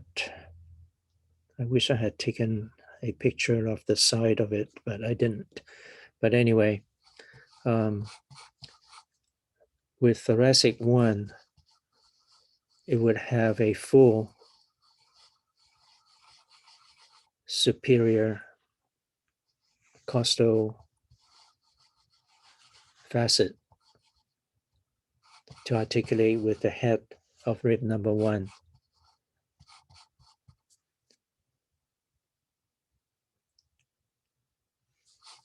A full facet would be something like that size, okay, instead of these ones that are almost like half. That's why in earlier textbooks, these other ones are referred as demi-facet. But in the first rib, there it is. This is C7, this is T1, okay? So rib 1 is here. Here and here. So head is here, tubercle is here. Okay.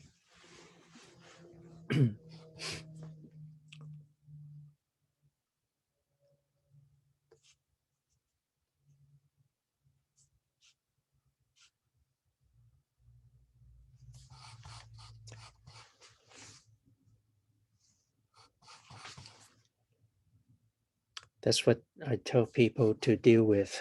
First thing when they pick up the rib on the lap, I want them to first find the end of that rib that looks like it's broken. That would be the anterior most part of the rib.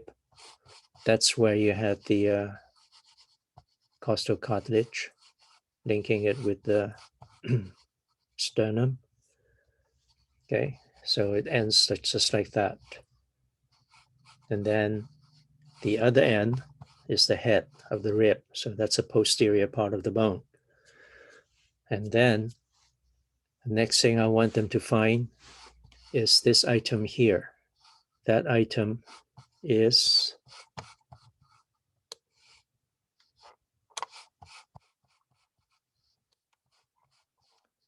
costal groove. Right there is costal groove. It's always on the medial as well as inferior part of a rib. So once they pick a rib up, immediately I need them to tell me whether it's a right or a left rib. This has to be a right because this is anterior, this is posterior, this is inferior and medial. Okay. And then we start in with the head of the rib. Head of the rib. You have those two parts. On top is the superior articular facet.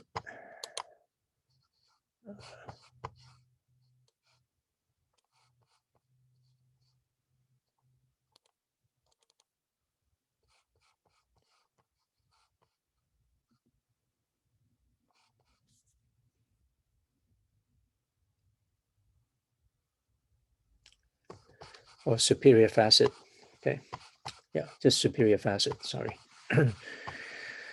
And then the bottom one, which is this one, that's the inferior facet. So at the head of the rib, you have those two. And then because we only see bones, we're just referring to those two that would be forming the synovial joint. But there's one more item that also would be articulating, and right between those two, there's the interarticular crest, and that's the part that is going to be right at the interventricular disc. Okay. Then after that, you have the neck. So this is the neck.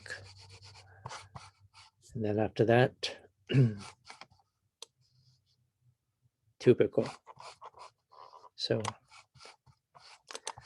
has the tubercle with the facet that would be articulating with the transverse costal facet. Okay. So when you look at the picture I did on page 34A, now you know where these go. Okay.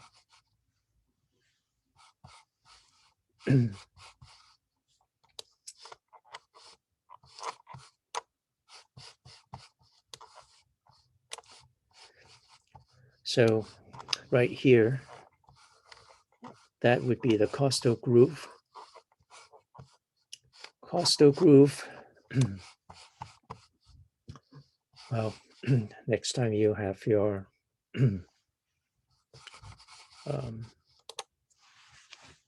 barbecue rib, when you get to this part of the rib, you should be able to notice 3 items there.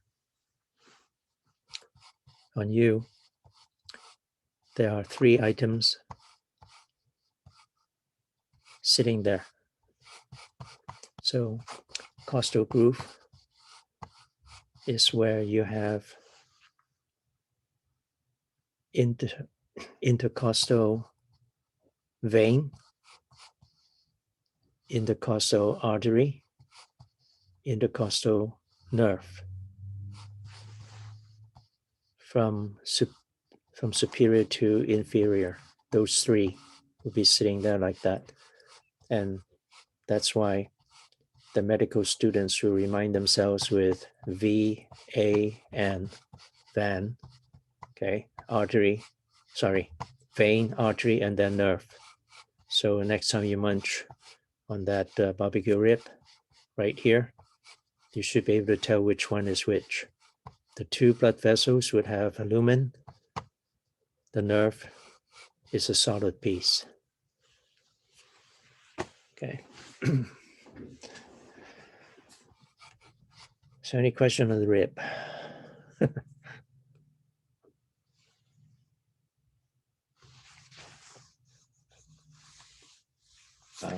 Professor, I did have one question about the ribs when we were talking about them previously. Just about the why are 8 and 10 called false ribs again?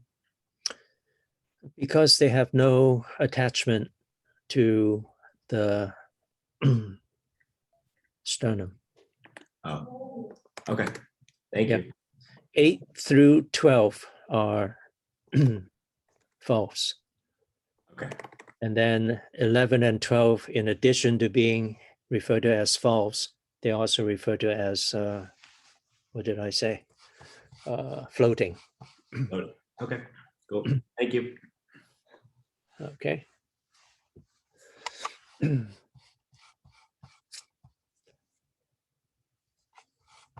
All right. We finished Unit 1.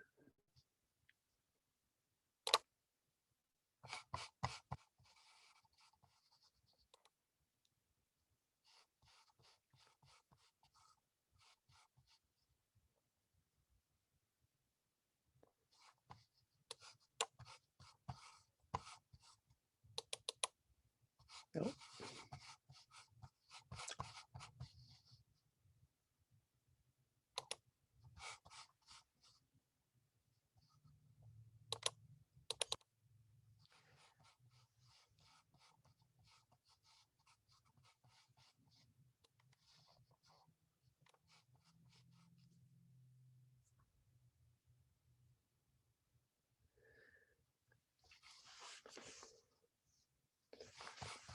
On your lab guide is 34B, okay? Not 35. 34B we'll start going over skull bones, right?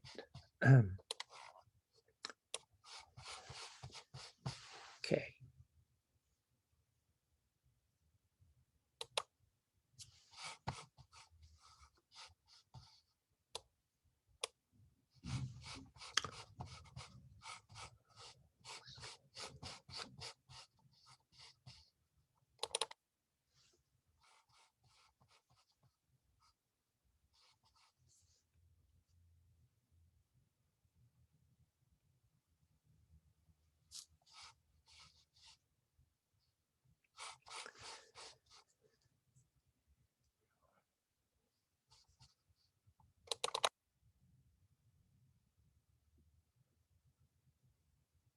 Is this that we're going to be taking? Are those just going to be like kind of an every other class thing and every week kind of thing, or are they just going to be randomized whenever you put them on there? What am I putting on here?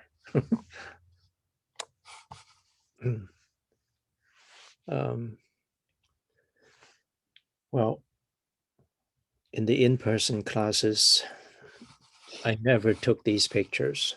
Okay, I took these pictures for these online lectures. So in the in person, I actually have these skulls to show to students, and they actually get to pick them up and go through all parts of them. So now I'm just showing you those parts.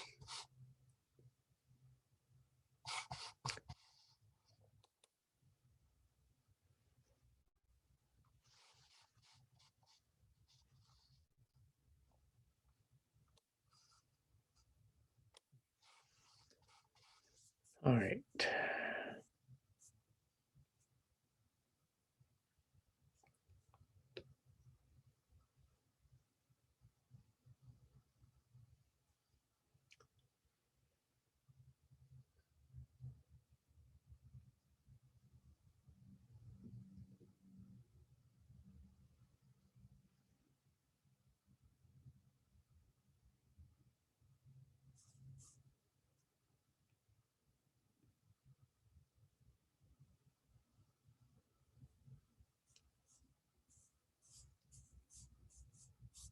Huh.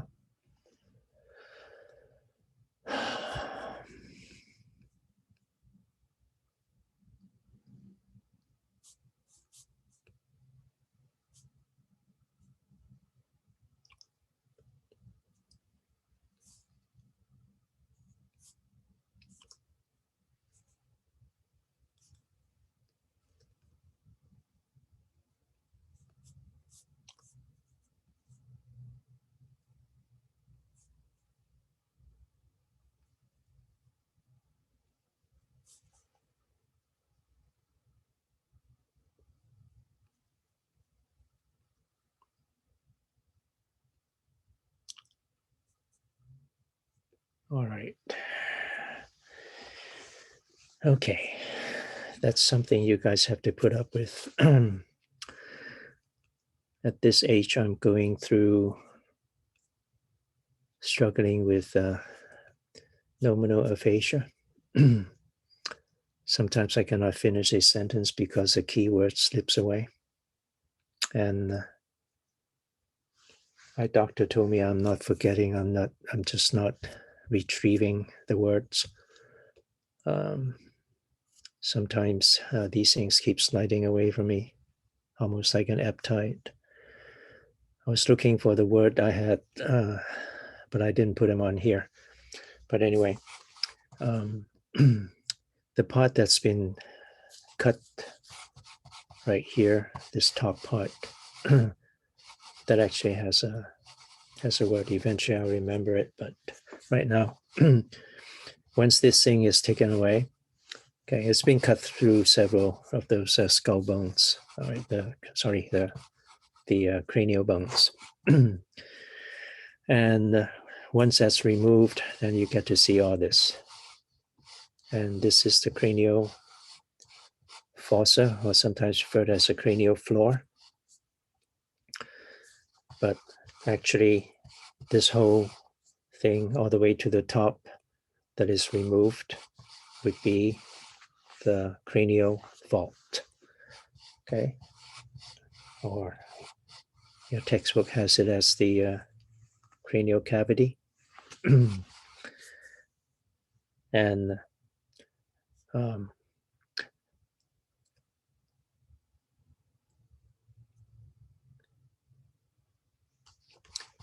you need to know all these areas here. Okay, all the structures I have listed in this part of the skull. Also, this part of the skull. And of course, everything that you can see on the surface.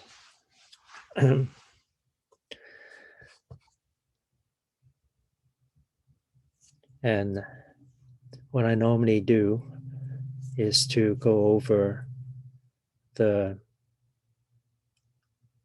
cranial bones. There are 8 cranial bones and 14 facial bones. The cranial bones are called that because the meninges that are wrapped around the brain. Largely, I'm referring to the dura mater, which is the thickest fibrous piece that would be fully attached to these cranial bones. And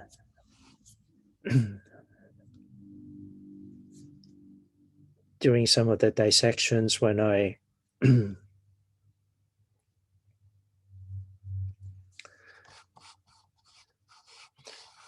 once I have the top portion cut away and removed, and I usually make very certain that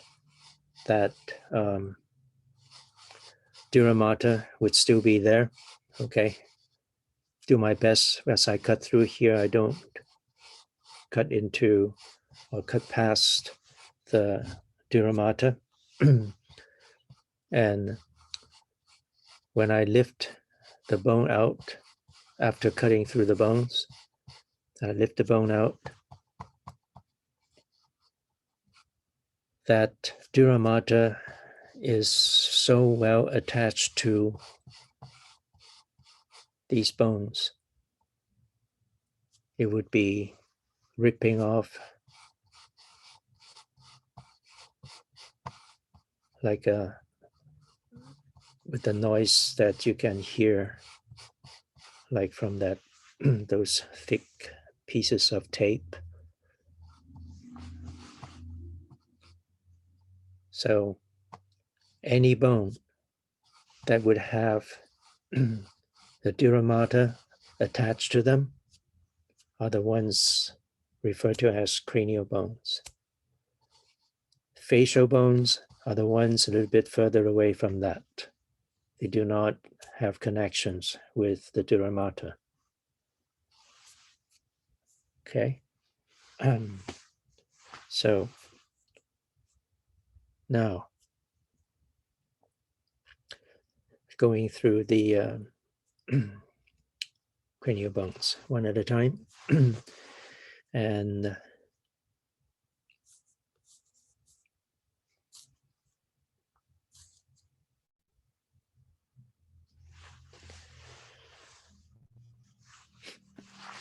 the way this one is formed is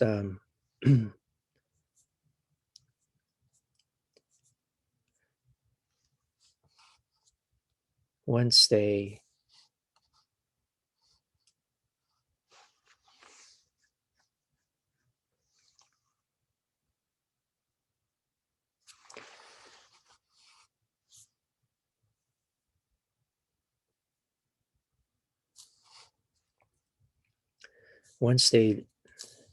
have the head of the corpse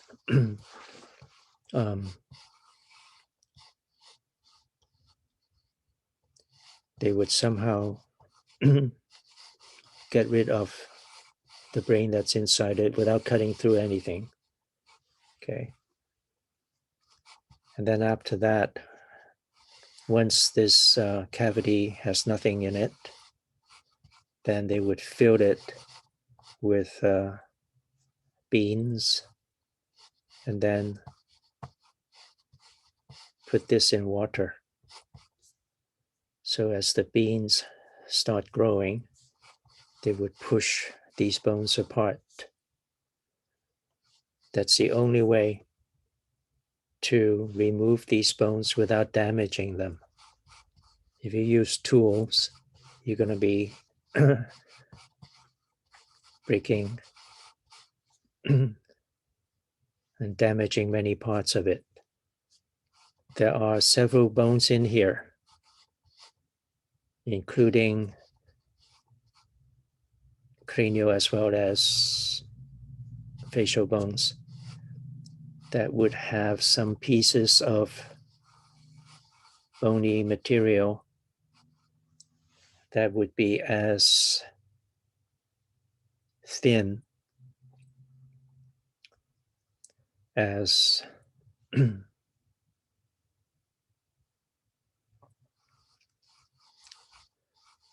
if you can visualize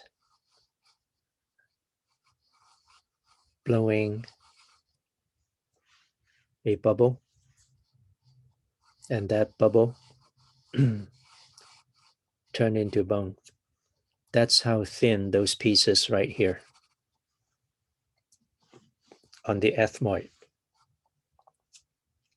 So if you use tools to do anything here, this will be totally damaged. And in the labs, these are very often well damaged because all these years students keep poking things through these items. So on many of the bones that are used by the students, this part would be very almost totally knocked away. So first bone that I go with the sphenoid. So this is the set of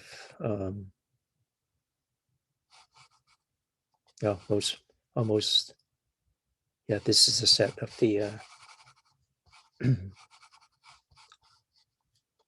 terms I have.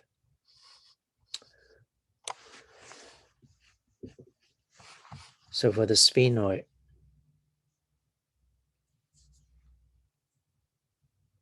that's a sphenoid bone. Okay.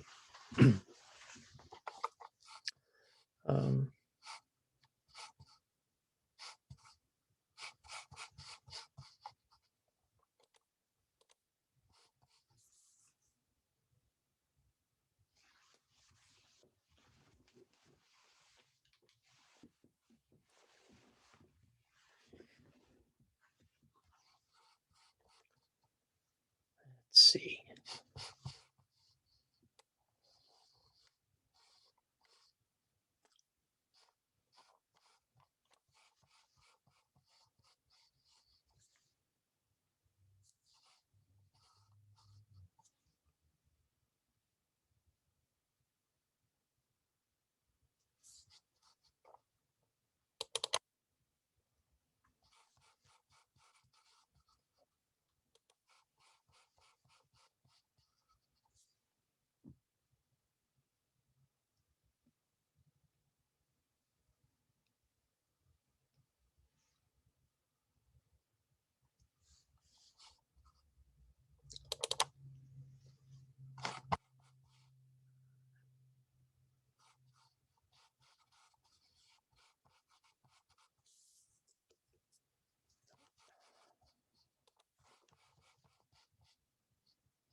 Ah, close enough.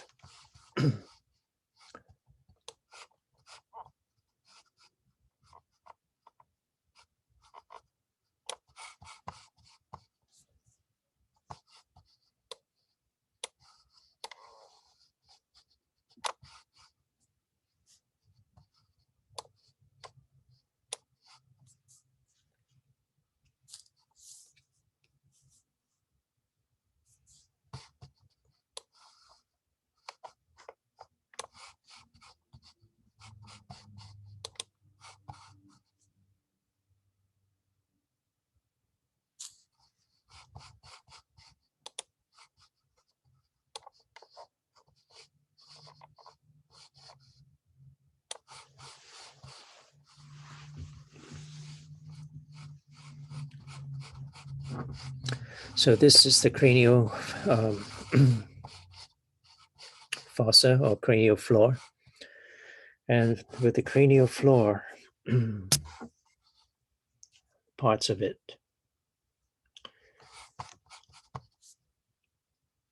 this part would be the anterior cranial floor or fossa. And then this part would be the middle cranial fossa. Okay. And then way back here would be the posterior cranial fossa. And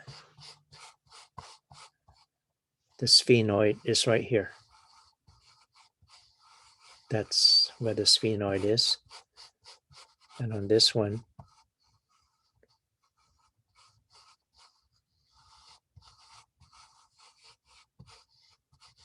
all this is part of the sphenoid.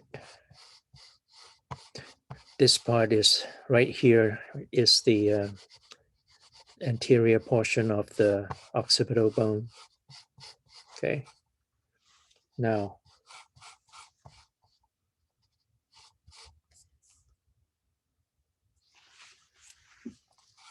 body of the sphenoid, talking about right there. That's the body of the sphenoid. Okay. This part is the body of the sphenoid. So the body of the sphenoid is in there. Okay. And of course, it goes a little bit more forward. And then within it, you have the two sphenoid sinuses, okay, left and right. So there are two chambers in there, meaning it's not solid. The body is not solid, okay? Only the back portion of it is looks like it's very solid, but this is a part that is attached to the occipital bone. And eventually, if you look at other textbooks or check on these things on the web, you might be able to find that during the formation of the bones, this part that is now part of the occipital bone was actually started at the sphenoid, and then it broke away and it fused with the occipital. But anyway, that area underneath this is the body of the sphenoid. Now, we'll be going over the superior portions of this, and then you'll be other terms there.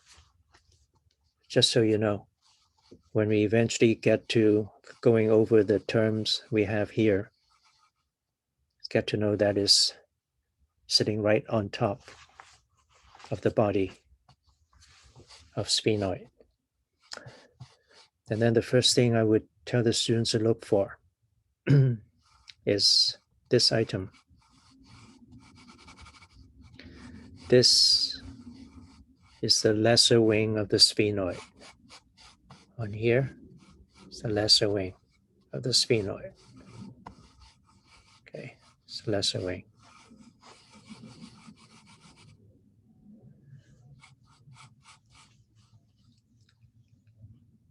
And then I get them to look at the other ones, greater wings.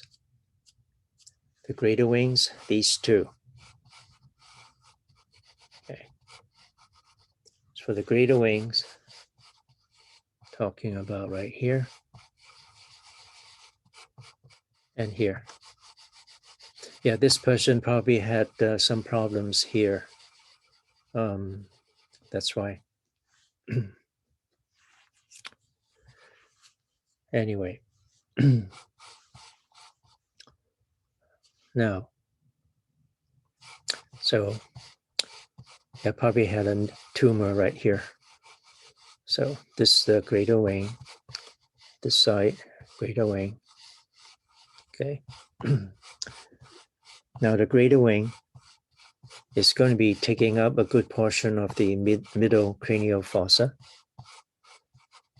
And now you can readily figure that this is pretty much taking up a good portion of that. This bone is taking up the good portion of the middle cranial fossa. This is also has the sphenoid also has the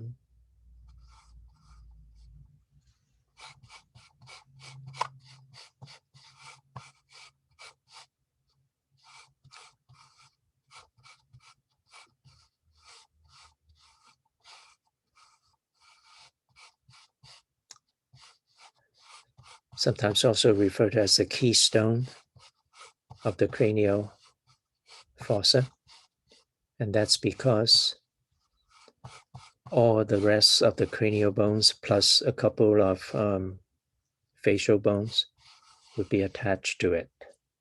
And that is also the reason why I need you to learn the sphenoid first.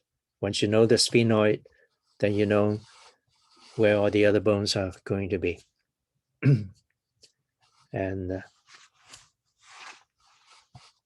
for the greater wings, you can actually see the greater wings in several places. So at the cranial floor, you see the great wings here. Okay. And then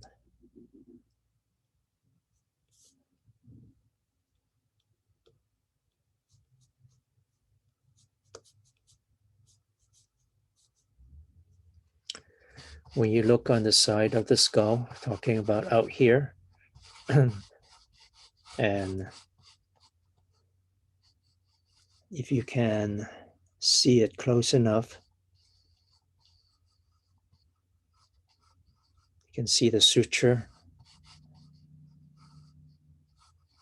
And this part is the part that we refer to that as the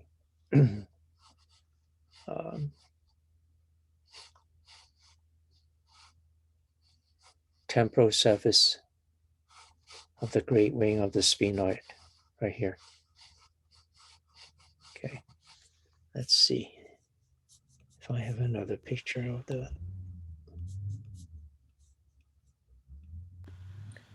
Professor, what would attach to the body of the sphenoid? Several things. You have the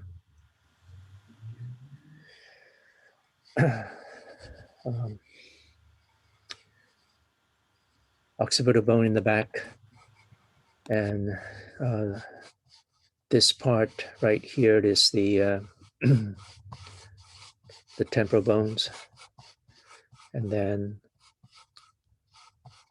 you also have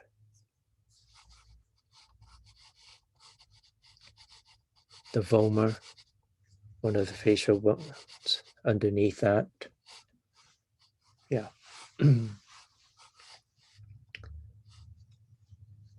So now, yeah, so actually,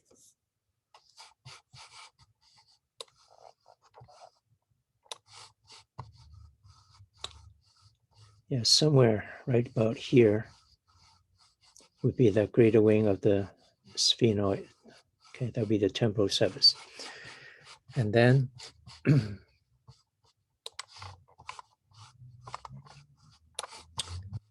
right here on the anterior part of the skull, look in the orbit, you'll be seeing these two parts of it, the anterior portion of those two, right there.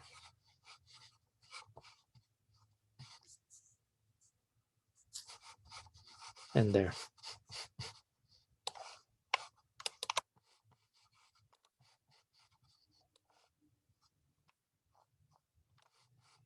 So these two are essentially the posterior or somewhat lateral walls of the orbit, greater wings. So the three major items to look for the greater wing. Okay. Orbital surface, temporal surface, and also cranial, middle cranial fossa. Now coming back to the lesser wing.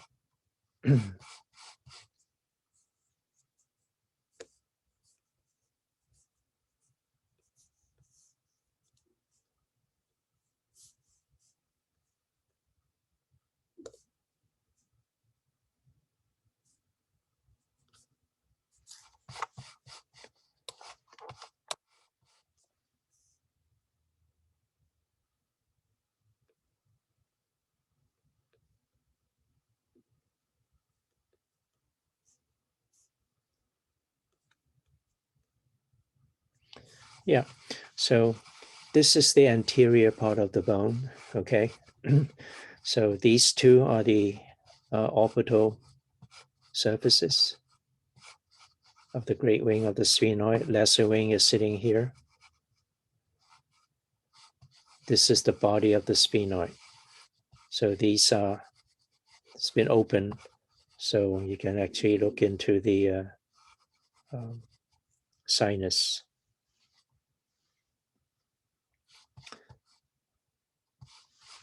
All right, coming back to the lesser wing.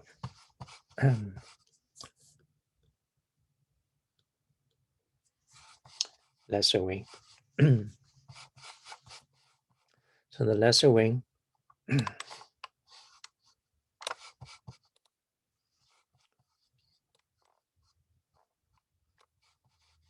which is right here.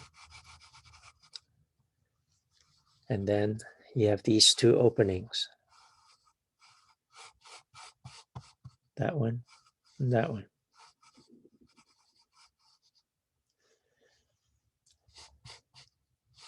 Those are the optic canals.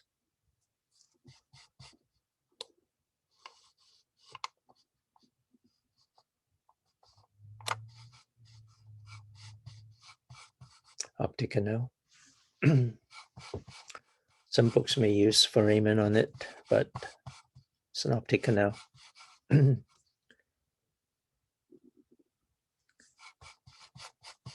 Now, optic canal, you can figure that anterior to this, you have the orbit and your eyeball is there, okay? Talking about right here, your eyeball is already here. So this is where you have the optic canal. And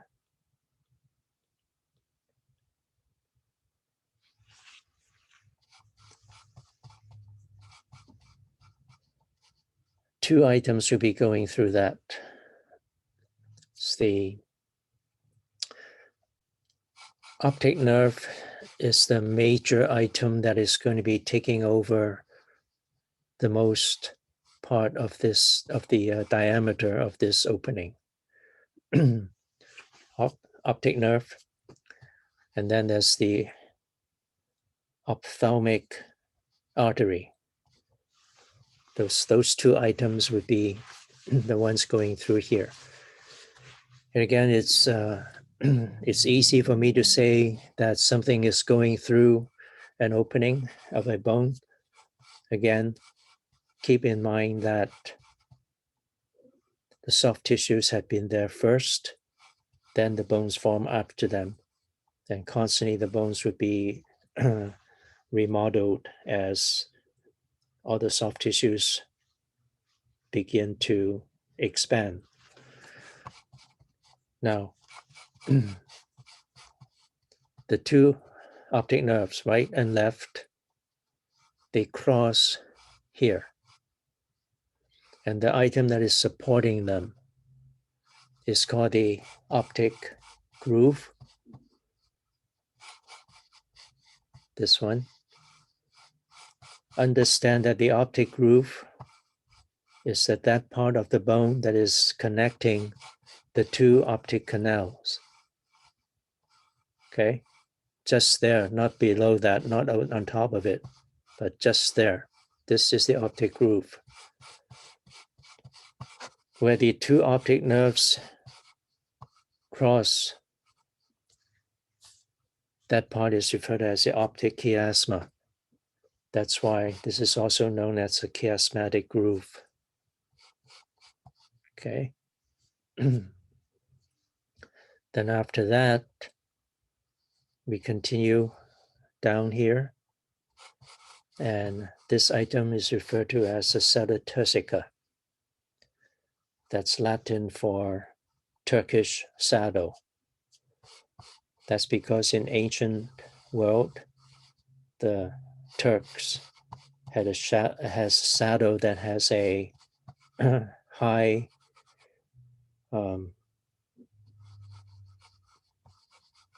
almost a back of the chair sitting there. This one. Okay. And many of the bones in the lab would not have this, gets either broken while these people are taking these things apart. So yeah, so that's how deep it is. Okay. And then okay, the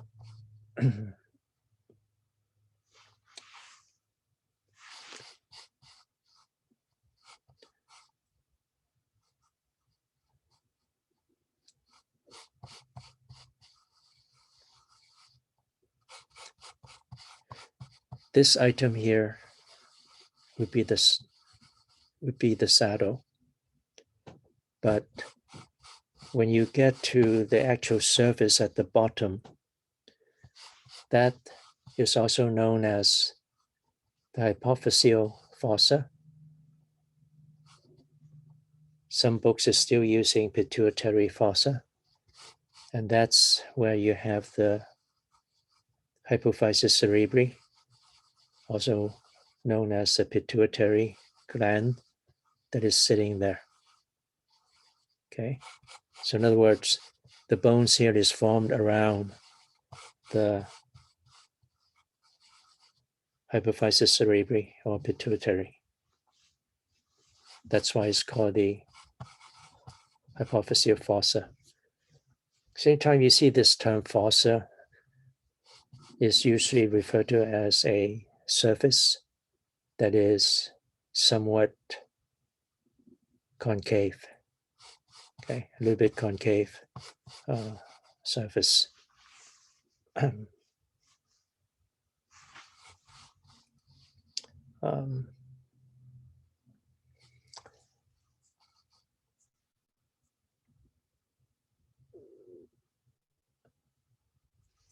All right. Next, we would turn this bone over, or look at the anterior part of it anyway. Then you get to see these two pieces that extends down. These are the inferior most parts of the sphenoid. And these two are the pterygoid processes. Pterygoid processes.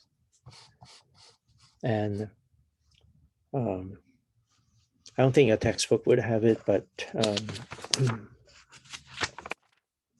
there are others, and also most of the atlases would identify them. The medial plate and the lateral plate. Okay, but I just need you to know the whole thing. Pterygoid process.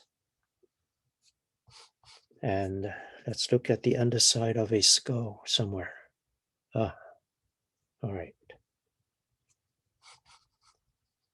So now you see the backside of them. This is the medial plate, lateral plate is here. Okay. So yeah, that whole thing is the pterygoid process. So now, the reason I need you to know about the pterygoid process is because that medial plates of them would be forming the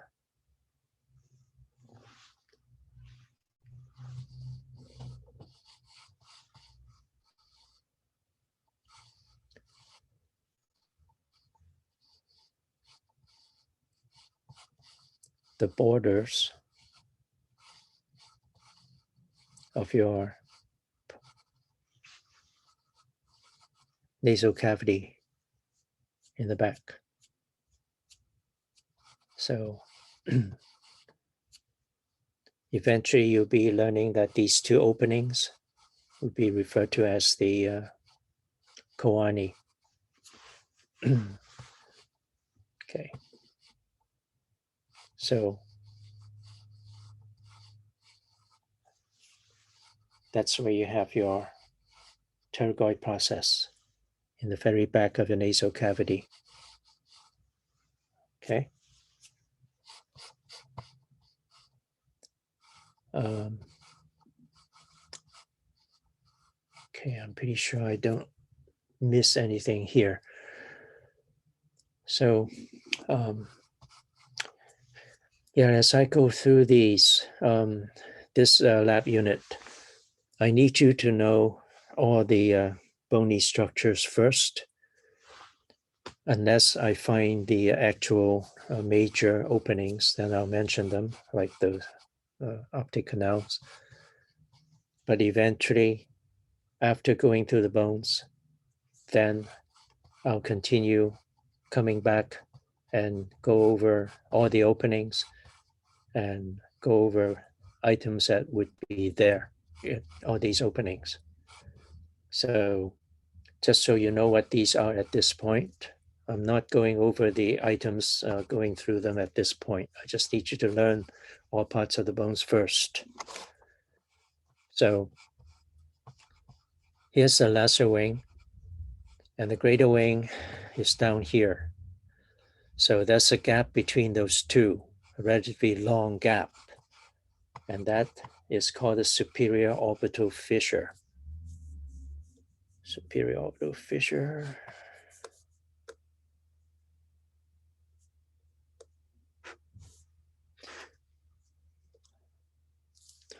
You can kind of see some part of it here, but you can see it much better from the front.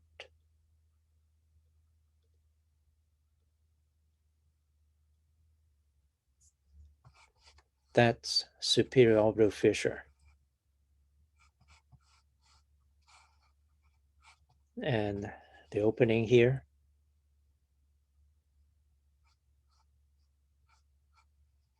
optic canal. So lesser wing is here, greater wing here. So superior orbital fissure. Inferior orbital fissure is not part of this bone. Okay, it's between this bone and the maxilla, which is a facial bone. So talk about this one here, and eventually we'll find it. All right. So that's the reason I don't have inferior orbital fissure sitting here. Okay. So get to know the the way some of these terms are in anatomy when we are going through those anatomical positions.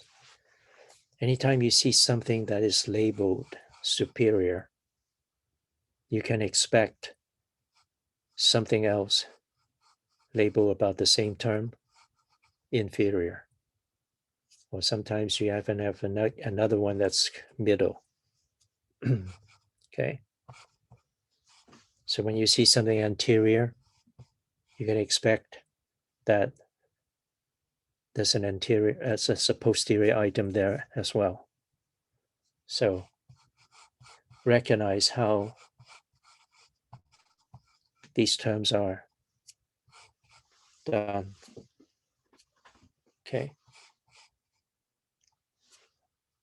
Any question on the sphenoid?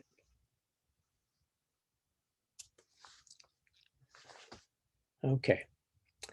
Then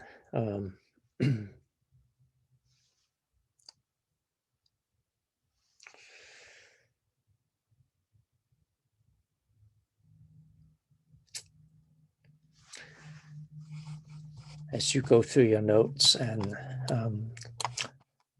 look looking at some of these pictures in the on Canvas. Yeah, spend a few minutes doing that. So figure that 9, 10, I'll start in with the next bone, which is ethmoid.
Okay.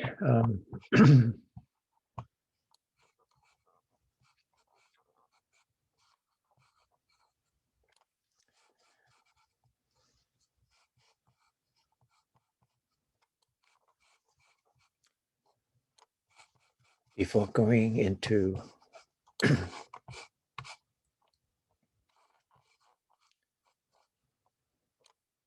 where this bone is on the skull,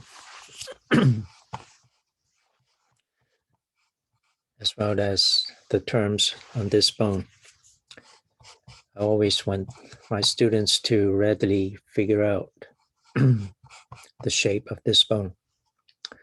Again, sphenoid is a single bone. Ethmoid is a single one also. So the ethmoid would be near the anterior, it's at the anterior cranial fossa, okay? And it's sitting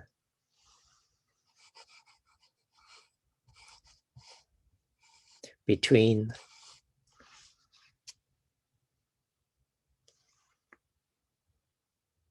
the two sides of the frontal bone, and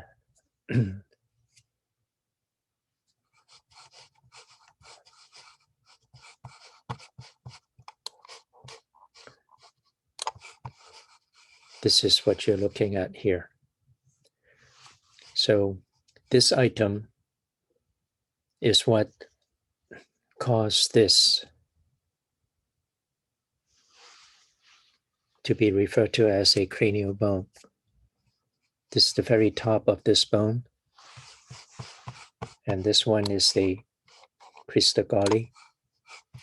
It sticks up, and so the portion of the dura mater would be anchoring onto it,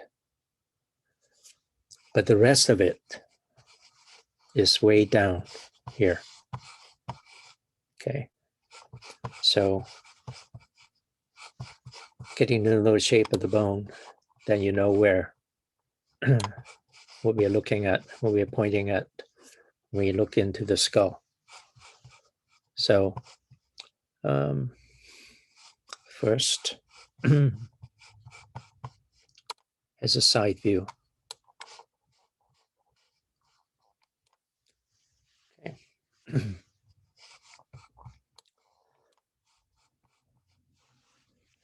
Yeah, I had to do these things very quickly for the online course at last summer. So I was just using my phone to take these pictures. I didn't have a decent camera. So this is the left side of the bone. This is the anterior portion here. This is that crista galli. Okay.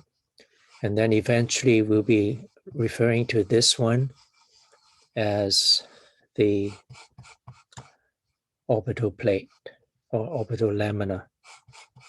So in other words, this one is going to be right about there.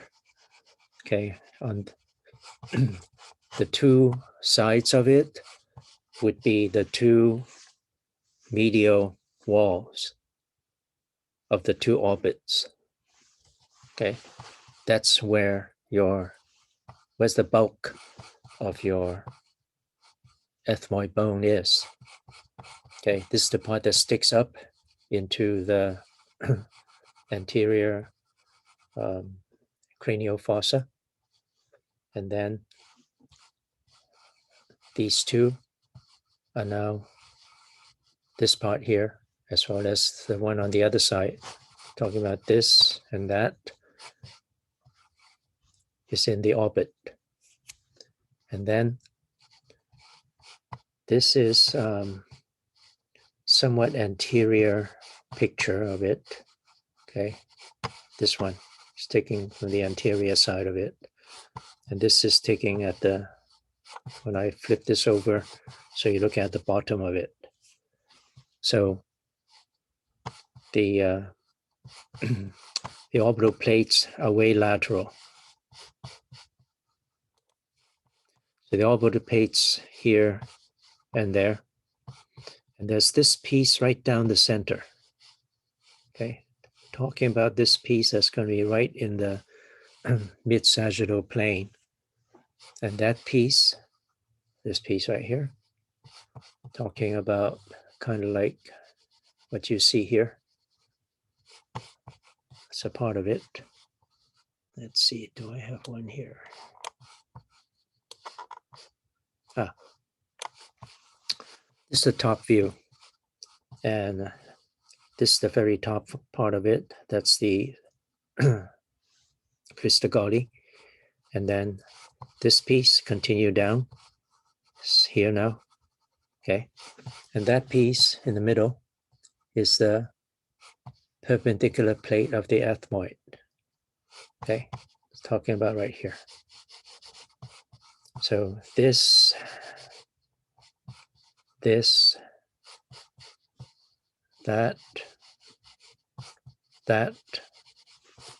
is the same piece. Okay.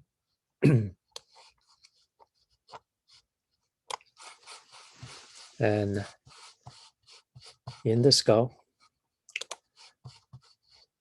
there, perpendicular plate of the ethmoid. And then as it continue further down, it's going to meet up with the vomer, one of the facial bones.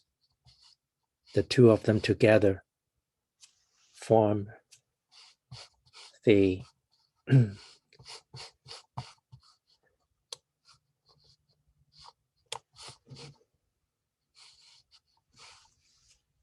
optic, form the nasal.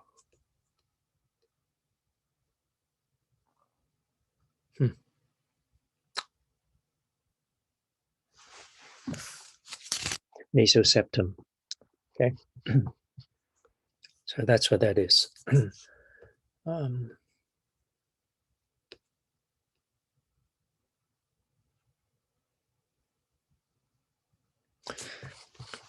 So this is the underside of the sphenoid, and this is the top part of the vomer that articulates with the body of the sphenoid. So somewhere further up front is where it's going to be linking with the perpendicular plate of the ethmoid, and the two of them together form the nasoseptum. And the nasoseptum is the bony portion that is going to form the right and left chambers of your nasal cavity. Okay.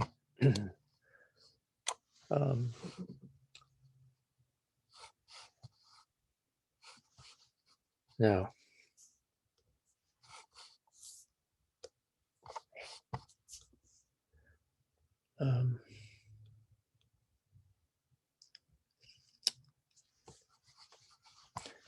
going back to the top side of it,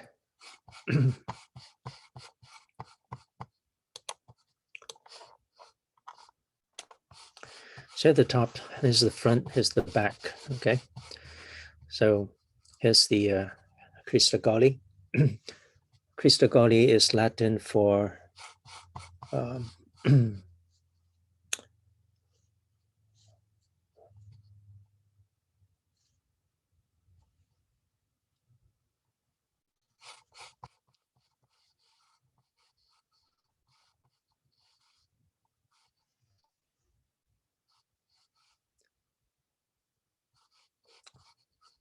the cock comb.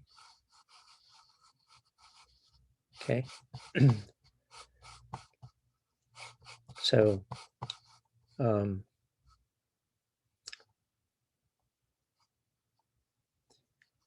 in Spanish, you refer to the Cock as El Gallo. Latin is Galli. So Cristo Galli, a cock's comb.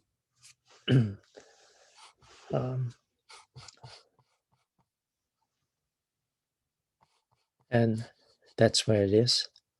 And now you have this plate right here. That bony plate is called a cribriform plate. Get to know the spelling of the cribriform plate, okay? 3 R's, right? So here's cribriform plate. The reason this is called a cribriform plate is because it has a whole series of holes there. And that's because in a living person, the 2 optical nerves, cranial nerves number 1, are going to be sitting right here. Right and left of it.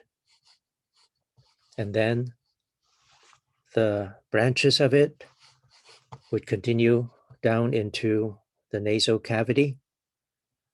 Okay, nasal cavity is right here between the 2 orbits.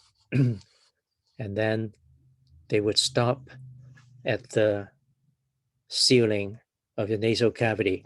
The ceiling of nasal cavity is where you pick up olfaction. All right. And again, the bone form around all those branches. And that's the reason this is referred to as a cribriform plate. Cribriform kind of means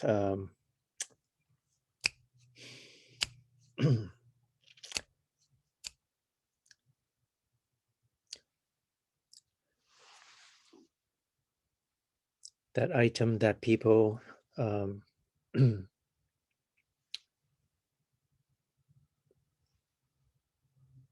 shake flour. Okay. Is that called a sheaf? Well, that's what that means. Okay, with all those little holes there. And those holes are going to be referred to as cribriform foramina now. In earlier books, it will be referred as olfactory foramina. So cribriform foramina is always plural.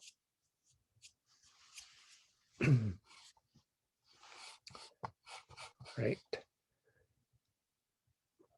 Plates, particular plate. So gone over everything on the ethmoid. Any question on this bone?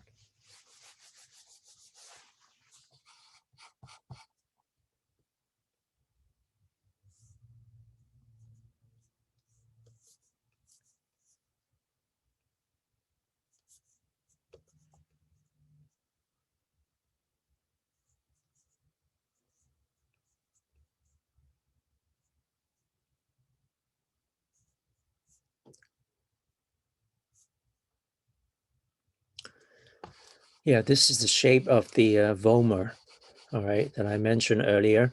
On the anterior is like this, and this is the part where it's going to be meeting with the perpendicular plate of the ethmoid, and this is the part that is joining the bottom of the body of sphenoid.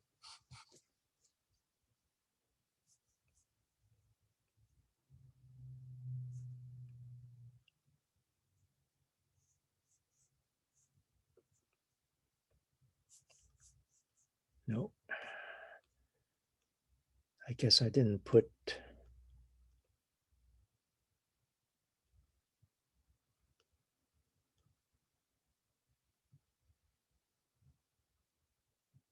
Yeah.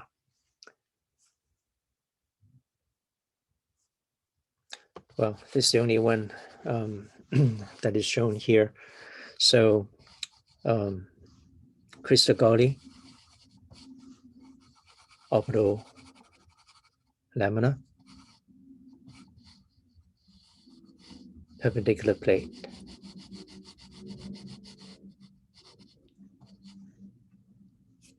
And the reason this is so thin is that on each side, there would be somewhere close to maybe 10 or 12 bubble-like items in there, and those are the sinuses of the ethmoid. Okay.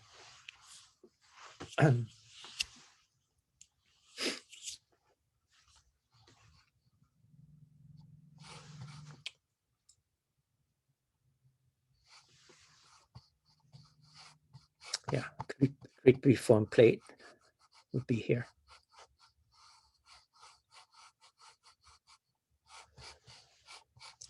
So your brain would be sitting here, and CN1 olfactory nerve would be there, and then all those branches would go into the nasal cavity. Okay. Your eyes are here.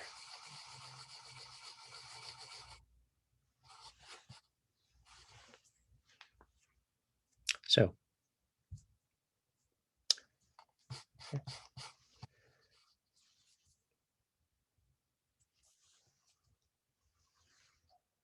all right. So for temporal bone, temporal bone, you have a pair of them. Okay, this one of them, the right one, and yeah, there's the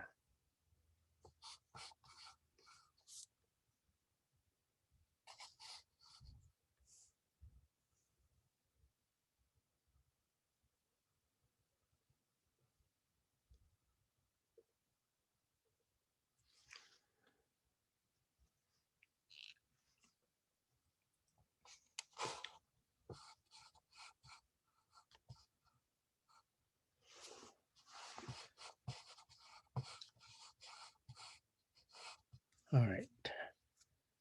So for temporal bone, let's see.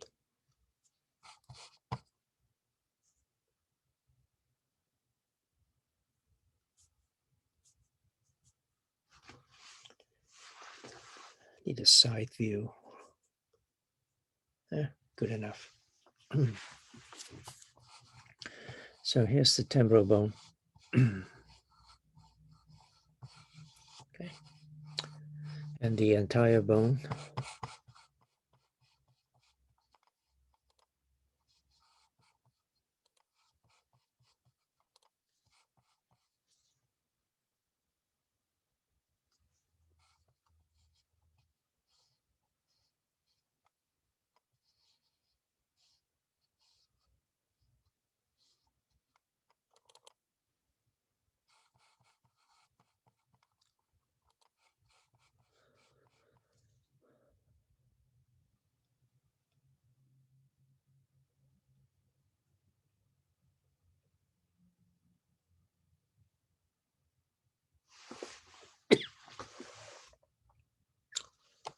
Don't have it there.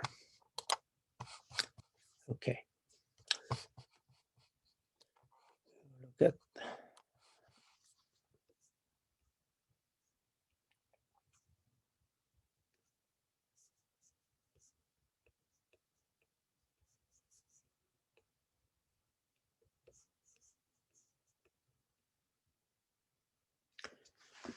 so this the left one.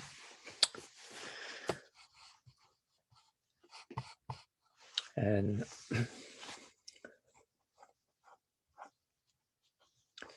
the way I tell people first is that with any of the cranial bones where they have a flat part of it, that broad flat portion is going to always be referred as a squamous region or squamosal region. And that's this part. And then you have this relatively thin piece right here. And you can readily palpate that on the side of your face. And this piece would be the zygomatic process. Get to know again the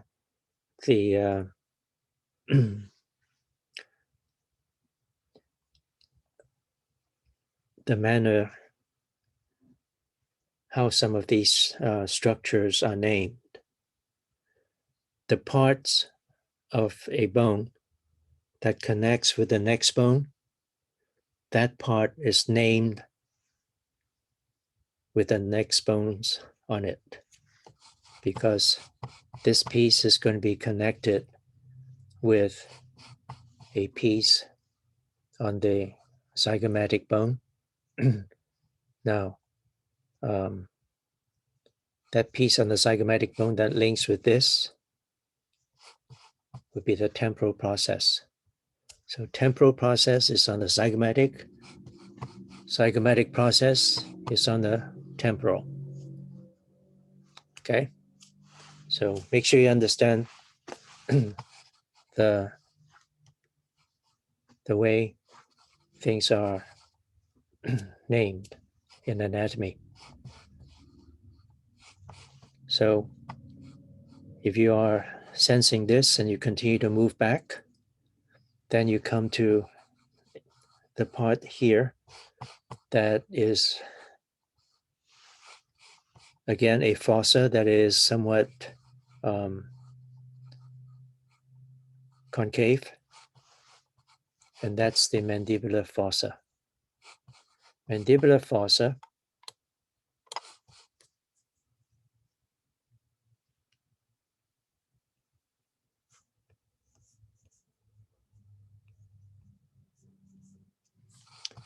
that's how concave it is. The mandibular condyle is the one that's going to be articulating here. And this is where you have your TMJ, temporomandibular joint. Okay. And then after that,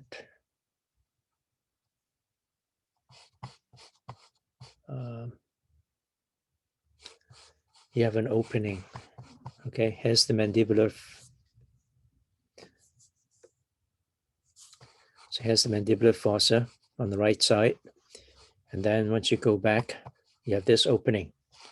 That is the external acoustic meatus. You know, the books they use auditory, but now it's external acoustic meatus right there.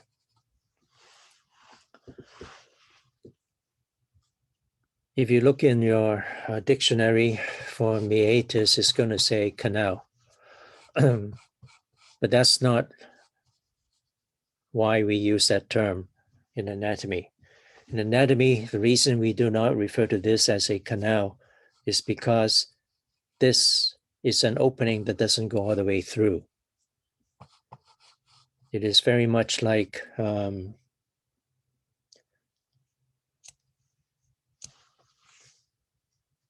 somewhere in the between some buildings. That's a narrow path. And once you go into that, at the very end, there's a door there.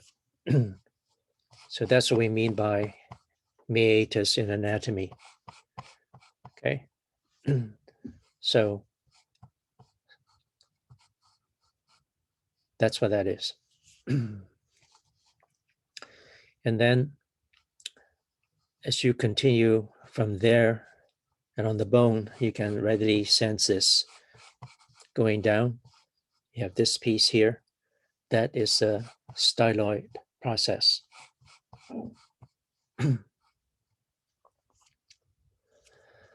So let's see.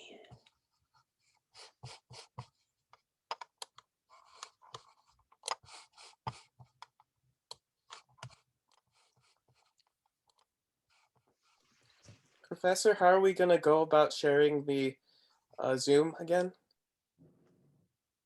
Oh, best way to do it is to make it into an MP4. Most people can play MP4 in their computer. Right. Okay, thank you. Let's see, just to get that.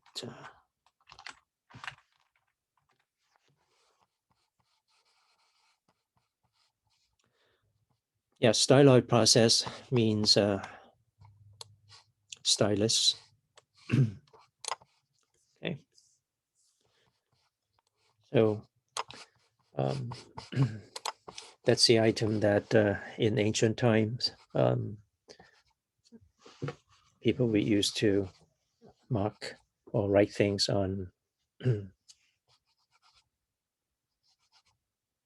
piece of stone. All right.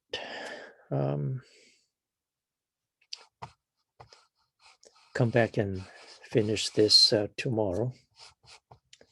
And so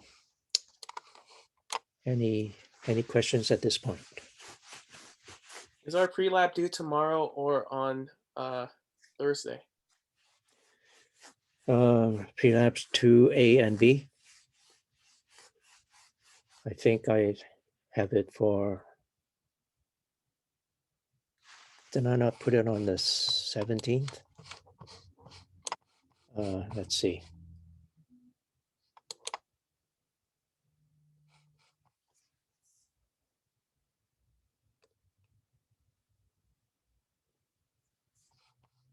Due on 17th. Okay, before the meeting. Okay, thank you. 17th is when I, oh, sorry, 16.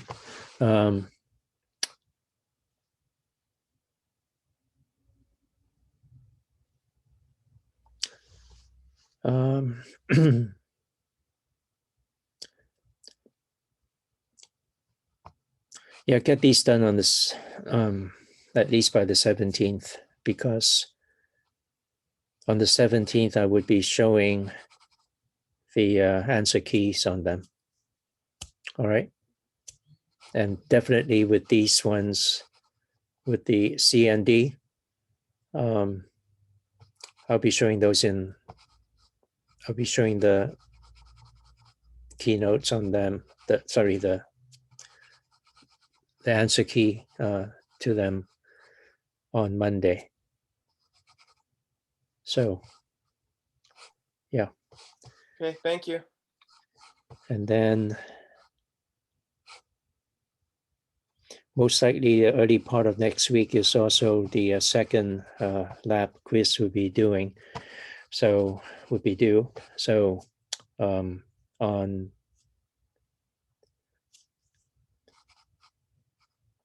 I would say by Saturday at least, check your college email. I would have more dates, or you might, yeah, definitely you want to go in here and see if I put more dates in here for the next sets of assignments. Okay. Thank you, Professor. Yeah. So Professor, the lab quiz due today at 6 p.m. It's due tomorrow, right? yeah, the latest would be for most people would be tomorrow by noon. Yeah. Okay, awesome. Thank you. The reason I'm doing all these is I need you to get all these things out of the way before the first lecture exam. Okay. First lecture exam, I have quite a bit more of items that has been shown in lab. Okay. What date is the lecture exam? Um, Or is it on the syllabus? Sorry.